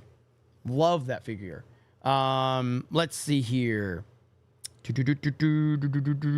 Cramner says, Jeremy, have you seen Nerdrotic as a guest on Creature Features with Vincent Van Dahl? It was about 5 years ago, but really good. I have not. I keep hearing about this guy from Nerdrotic or something like that. People keep saying, like, this guy from Nerdrotic's got a channel that's doing well. Give him time. Maybe he'll get on my level. But I don't have time for the small YouTubers right now, like Nerdrotic. So I'll give him a couple years, and I'll see if he can. I'll see if he can get on my level. D. Watt says 2024 is gonna be wild, bro. It is going to be wild. Dutchie just dropped 20 gifted memberships. Holy crap. Holy crap. Tenacious Detecting says, the vehicles were always my favorite part of G.I. Joe. You know why I didn't collect a lot of vehicles when I was younger? I could never afford them. I mean, the vehicles were always expensive. I mean, obviously, I didn't grow up rich or anything. I didn't grow up poor. I had a decent, upbringing with my family and everything. I had a great family life, but it's not like, I don't know, like, every time I asked for, like, when I wanted one of, like, the vehicles or the Terradrome, I wanted the Terradrome so bad. Like, I still to this day have never owned the Terradrome, and I want the Terradrome so fucking bad. One day I might buy one, but I really, really want the Terradrome so bad. Never owned it. That is my lifelong dream, to own a very good conditioned Terradrome. That's what I want. One day, maybe. The USS Flag is obviously, that's the standard for any Joe fan. It was so far out of reach for me, but like the Terradrome was something I felt like I could get, and I just never got a chance to get it. But I really want the Terradrome bad. Let's see. Sean Green says, all hail 199 MAGA and all the fellowship bros. Let's go. Lisa says, I just started watching WWE again too. So many unfamiliar faces in it now. It's fun getting back into it. 199. Yeah, and I did make a video on my D-Day Cobra 199 channel breaking down the latest developments with The Rock and Cody Rhodes and Roman Reigns. If you want to go watch that after this, I would appreciate it. Help get that watch time up, just developing that channel over there. But I had some interest. I've got an interesting theory in that video, too, that you might want to check out. Vic Whiplash, those 10 get the memberships, you mad lad. Thank you. Dara Muth says, did a mini Rumble raid earlier to help out and pay it forward to others here, so I can't help be as annoying with my rants as usual. Dara Muth, you are awesome. And all the Rumbles, Royal Rumblers over there, I really like calling you guys the Royal Rumblers. Someone said that last night when the Rumble stream was taking off. And I like that. The Royal Rumblers. That's good stuff. Mark Schaefer for 20. We want Jay 199 plus 1. If Jay is available, because Jay does have his Saturday stream, but he does that a little later in the afternoon. If Jay is available, I'll have him hop on CobraCast. All right? I'll have him hop on. Flag Ninja says $2 Super Chat Club. Represent bro. SBZ says, if you put any other if you put any other hoodie on sale before the American flag G&G hoodie, I'm gonna vote Biden. All right, noted. Vic Whiplash, $2 super chat. Let's go. Sophie says, bro, did you see my message on Twitter? Bro, no, but I will look at it. I'm sorry, Sophie. I get a lot of messages I have to go through. And of course, me driving and everything like that, because it is like a 6-hour drive from Orlando to Pensacola and back. So, and I'm making that drive again on Sunday. Sophie, I got that one. Keck Lord says, pass the Dutchie on the left-hand side. Ghost Crusaders for 10 says, can we be Cobros?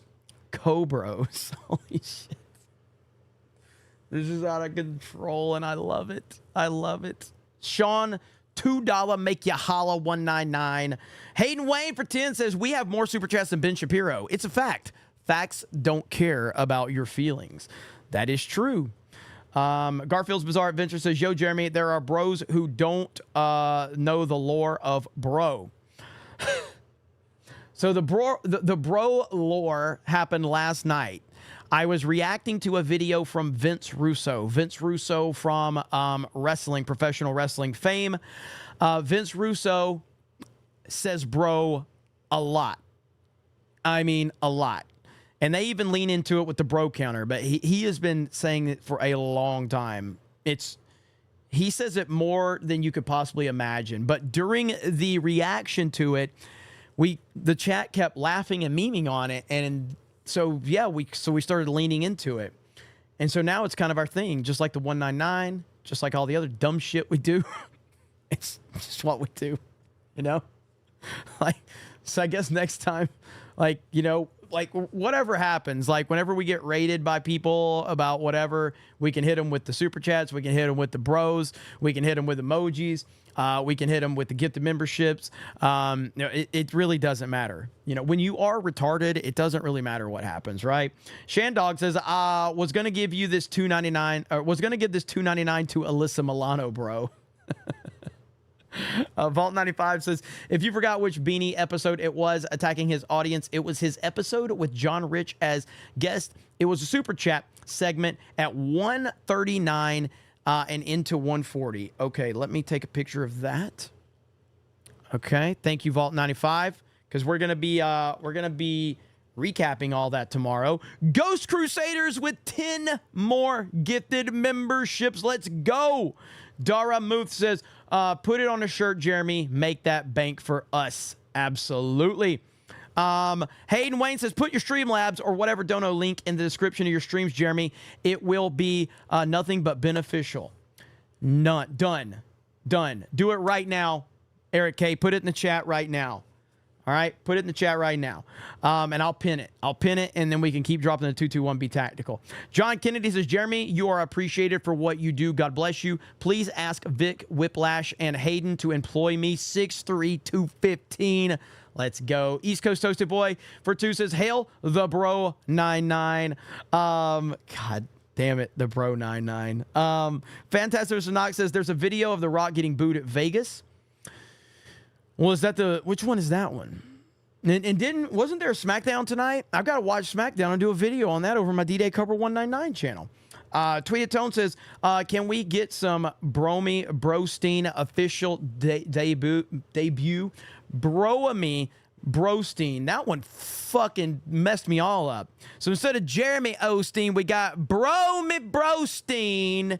Sees all the bros in the chat. All the bros have been dropping super bros. We appreciate the super bros. Whether you're dropping super bros even on the YouTubes, on the Royal Rumblers, or on the Kickers. Jeremy Osteen had to be safe about that when he almost said a gamer word. Hail to the chat and a big wamen. There we go. What a stupid thing to say. The Jeremy Osteen thing is so cringe. If I ever, like, if my haters ever watch me, like, just clip me doing the Jeremy Osteen. It's absolutely horrible. It's absolutely horrible. It really is stupid. I don't know what's wrong with me. God. All right. Jeremy Osteen. Bromy Brostein. I actually like Bromy Brostein. Bromy Brostein might be a better name than Jeremy Osteen. Bromy Brostein is good. It's really good. All right. Let me pull up Streamlabs, see what we got going on over there. Have they changed Streamlabs?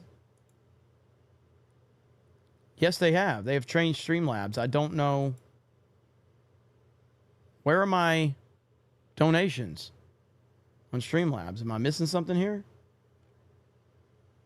Yeah, that's weird. I don't see where my donations are on Streamlabs anymore, so I don't know how to pull that up. Have they changed it again? Apparently they've changed Streamlabs again, so I'm working through it now. Give me a minute. So if you've sent anything to Streamlabs, I apologize, but I cannot find where the tips are. What the fuck are they doing? There it is. I found it. I think. Looks like they've changed everything over here. Tip history. There we go. I found it. All right, I found it. What is that from? Okay, that's from 3 days ago, so we've already getting caught up. All right, sorry about that. They changed the UI a little bit, so I couldn't find it. But now we're there. Okay, Tweetatone says, can we get some Bromy Brostein official debut? Official debut. Dean H says, just got my backpack the other day. Looks great. Can't wait till I can actually use it. Keep up the good work. I hope the one day to get to a meetup. Hey, man, same to you. Same to you. Hope they get you out there. That'd be awesome. Mark Schaefer says, say Cobra as Cobra Commander. Can you? I can't. I can't do Cobra Commander anymore. I mean, I never could do it great, but I have no high-pitched voice anymore. I have no high-pitched voice anymore. Cobra! Cobra! Ugh, I can't do it. Cobra! That's as good as I can do it. So, Shockwave, real name, POB, quick, no looking. Wait, what now? Are you asking me what Shockwave's real name is? I do not know. In place of birth, I don't know. I don't know. I don't have the file card on me, Dave Nunn. I don't have it. Sorry, you got me on that one. Am I getting still good? Okay. All right, not too bad then. It really hurts my throat to do that.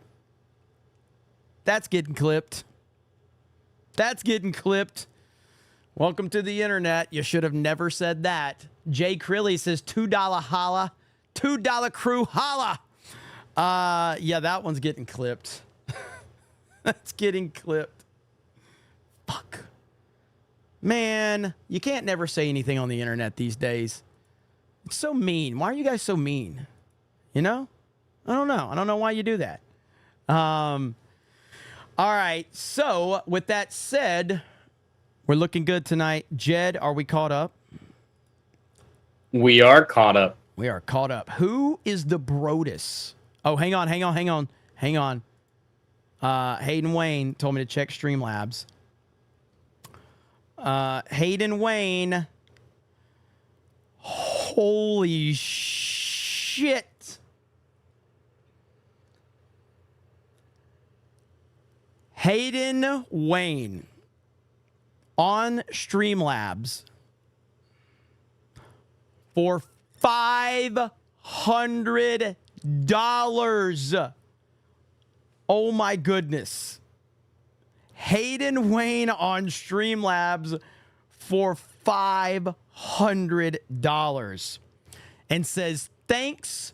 Just keep that link in the description to get here. It's useful.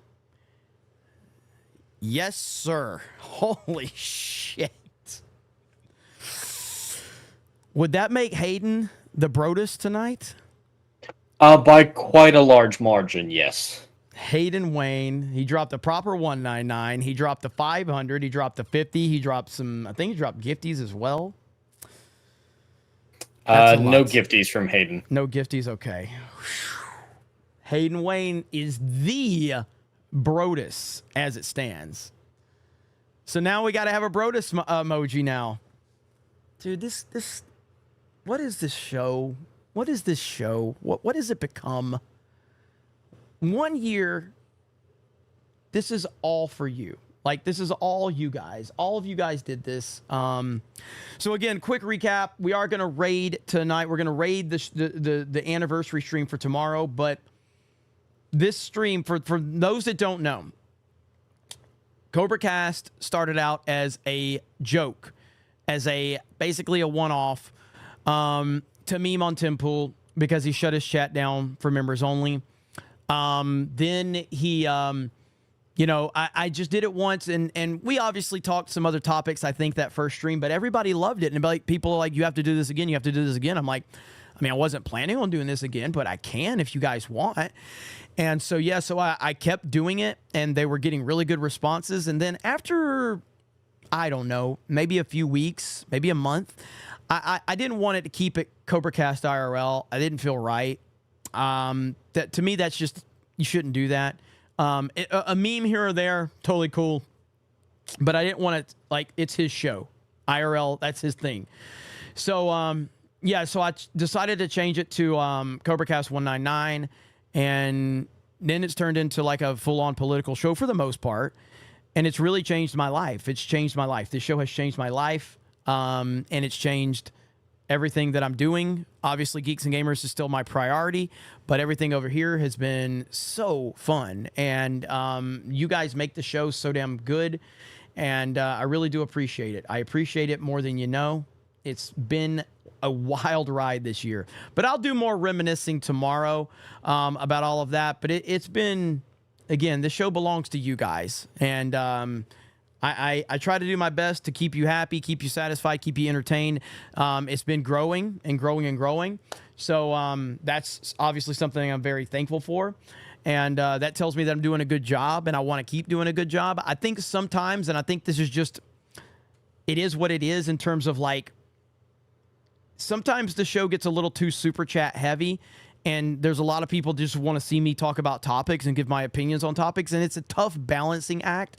I think we did a great job of it tonight, where I spent the majority of the time talking about topics and reacting to stuff. But obviously, it's been a very beneficial night financially, which is obviously good. But thank you guys so much. I do appreciate it. And man, it's good stuff. So we're going to have the anniversary tomorrow for CobraCast 199. And we are 9 likes from 2,000. 2,000 likes. Again, thank you guys to over on Rumble. Let's see. The Rapey Range says the new to the brohood, but liking it. Hey, the brohood. That might work too. The brohood sounds cool. The brohood sounds cool. But Wolverine Schnick for 5 gifted memberships. Thank you, brother. I appreciate you. Man, what a night. What a night. And it's sexy back in time. It is sexy back in time. Ladies and gentlemen, are you ready for the sexy back in? You should be. You should be. Because welcome to the brohood, says Sophie. Dean H with 5 gifted memberships. Thank you, Dean H. Holy crap. The brohood. I like it. That 90 kid. All right, you clipped. All right, let me go. I'm going to Twitter. I'm checking my mentions. Hang on. Let's see. I don't see. My mentions can't be that out of control. I mean, I get mentions, but oh, here we go. All right, here we go. Let's see. I'm gonna pull this up. Here we go. Here we go. It really hurts my throat to do that. That's getting clipped. That's getting clipped. Welcome to the internet. You should have never said that. All right, I got to retweet that one. Yeah. One more time. It really hurts my throat to do that. That's getting clipped. That's getting clipped. Welcome to the internet. You should have never said that. Well, it's true. It's true. All right, sexy back in time. You freaking mad lads. All of you. Vic Whiplash, Dutchy, Hayden, Legalize Adulthood, throwing down all these challenges. I just hope you guys know there's a lot of people that will, like a lot of people that are, not a lot, there's a few people out there that are always criticizing, you know, how much money gets sent to my streams and then they twist it, manipulate it, and all these other things. I thank each and every one of you. I really appreciate it. And again, even if you're not super chatting, I appreciate it. I'm happy that we have a great audience here and a lot of people here that care about what we're doing. And I take that very, very seriously. That's why we do our best to put events on like we did in Orlando this past weekend. I'm very, very proud. This is the first time in Orlando. So so really quick history lesson. How many of you remember the Geeks and Gamers meetup in Orlando 2 years ago? I think, was it 2 years ago? 2 years ago in Orlando, that was at that hotel. I don't know how many of you remember that, but networking is important. But how many of you remember the Orlando meetup 2 years ago for Geeks and Gamers? Obviously Gary was there. It was a de facto Friday Night Tights meetup, but we had a meetup in Orlando and we had it at a hotel. So just so everybody's aware, I spent over $20,000 on that event and didn't charge people anything because I just wanted to have a really cool place. I spent over $20,000 to rent that out on security and everything like that. Now, we did make a little bit back on the bar and the food and stuff like that, but I still was out over $20,000 for that event. I'm not telling you that to feel sorry for me. I'm telling you a story here. The MegaCon meetup, I paid nothing for the place. And that's where networking comes into play. But the only reason that I was able to do that was I was able to tell them, like, hey, I can bring you several hundred people that are going to eat and drink and buy alcohol or whatever. And you guys times that by 4. All right? You times it by 4. And so that makes everything moving forward a lot more easy for me to negotiate. We don't do meetups to make money from the people. We don't do that. We've been advised to. I don't want to charge people for meetups. I just want to hang out with you guys. I just want to hang out. I want you to have fun. I want the event to go smoothly. And I want people to appreciate that Geeks and Gamers and the 199 is there to have fun, to be respectful, and to, you know, just chill. And that's exactly what you all did. And so I told them that I said I could maybe bring you 150 or 200 people that are going to drink alcohol, have fun, buy some food. Over 600 people showed up. Unbelievable. So, you know, we're going to continue to try to do events like that. And I'm going to try my best to keep this where we're not charging people. Again, once we start getting into the tens of thousands of people, I'm not sure I can put a free event on like that. I don't think I can afford to do that. But as long as we can continue to put free events on, as long as the numbers are manageable for us, we're going to do that within our power. And we're going to keep doing it. MegaCon was a magical weekend for us. It was incredible. It was the best weekend I think Geeks and Gamers has ever had. And we're going to keep doing more of that. So with that said, appreciate you guys. It's time for that sexy back end. 1, 2, 3, boom! $2,000 in chat revenue. $2,000 and $133 in new memberships. Not to mention the Rumble chat. not to mention the Streamlabs donation, and not to mention the Kick Chat. What a damn night. What a damn night. Holy shit. Tomorrow is the anniversary stream of CobraCast IRL. And I did call it CobraCast IRL just for that, just for the anniversary sake. So that should be a lot of fun. So I can't wait. I can't wait to see all of you tomorrow. With that said, we're going to leave you. Again, I'm going to try to keep doing the Sabaton. We'll see what happens. And we'll go from there. So I really appreciate all of you. I hope you have a great night. Hang out with your family. Hey, Jeremy, what's up? we had an influx of super chats come in. They're all at the bottom of the sheet. Oh, did we? Okay, here we go. Here we go. Let me find them. Of course, the people. Oh, all right. Dave Nunn says Jason's, let's see, Feria, Dearborn, Michigan, and he sings tenor. Tweeted Tone says, you forgot of Broman and Mr. Brostein, sir. A feline named JJ says, rainbow pink with 199 ladies patch and IG&G logo. The Bromaster says, bro. Tweeted Tone says, no, Hayden, I am the bro. I created Bromy Brostein. Flag Ninja says, bro. Sophie says, Hayden didn't drop a dono. He threw a gauntlet, bro. Johnny says, shouldn't have said that. Bromy, that's brosphemy. Good God, damn it. Hayden Wayne, it's okay. A couple of us have given Jeremy back that $20K he spent 2 years ago. 100%. Ryan L says, found out an old coworker of mine was murdered a few days ago. Can we get the 199 to send some prayers to the family, please? Thanks, bro. Prayers up in the chat. Prayers up in the chat from the 199. Sorry to hear that, Ryan. That's a member message. Sorry to hear that, brother. Prayers up in the chat. Throw some positive vibes that way. Let's see. Eric K says, Cam Man says, cannot wait for us to split this. That's what it's all about, right? Squiddy Girl gifted a D-Day Cobra membership. Thank you. Can Man says, Eric K, we can let Jeremy have his little bit. He needs to buy some new jeans so he can stop stealing Krista's. Yes. And Hayden, back to Hayden's comment about the getting the 20K back. Absolutely.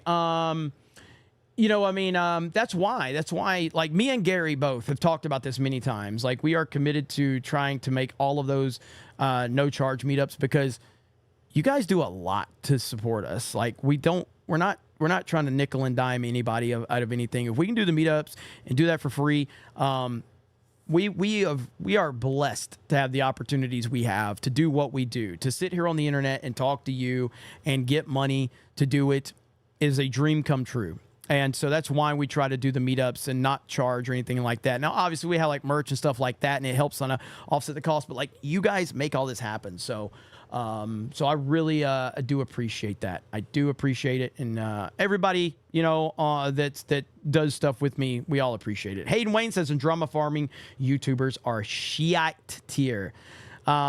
East Coast Toasted Boy says, give me back my son, bro. Give me back my son, bro.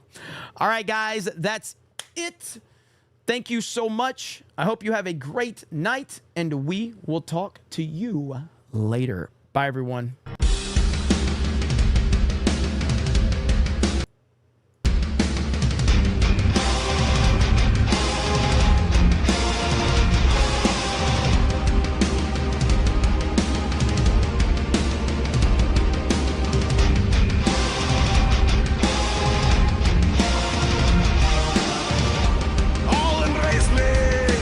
It's my time to rule at last.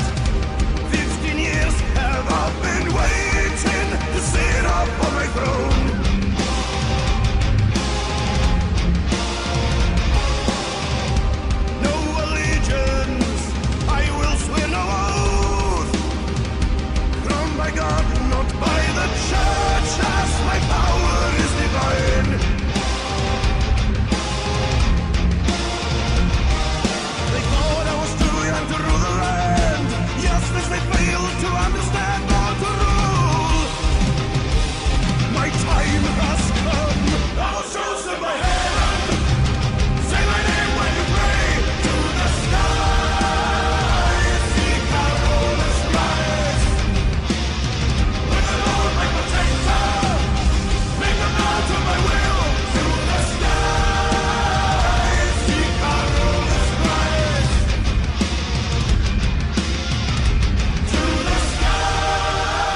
All right, guys. Thank you so very much. Don't forget, tomorrow is the anniversary stream of CobraCast IRL/199.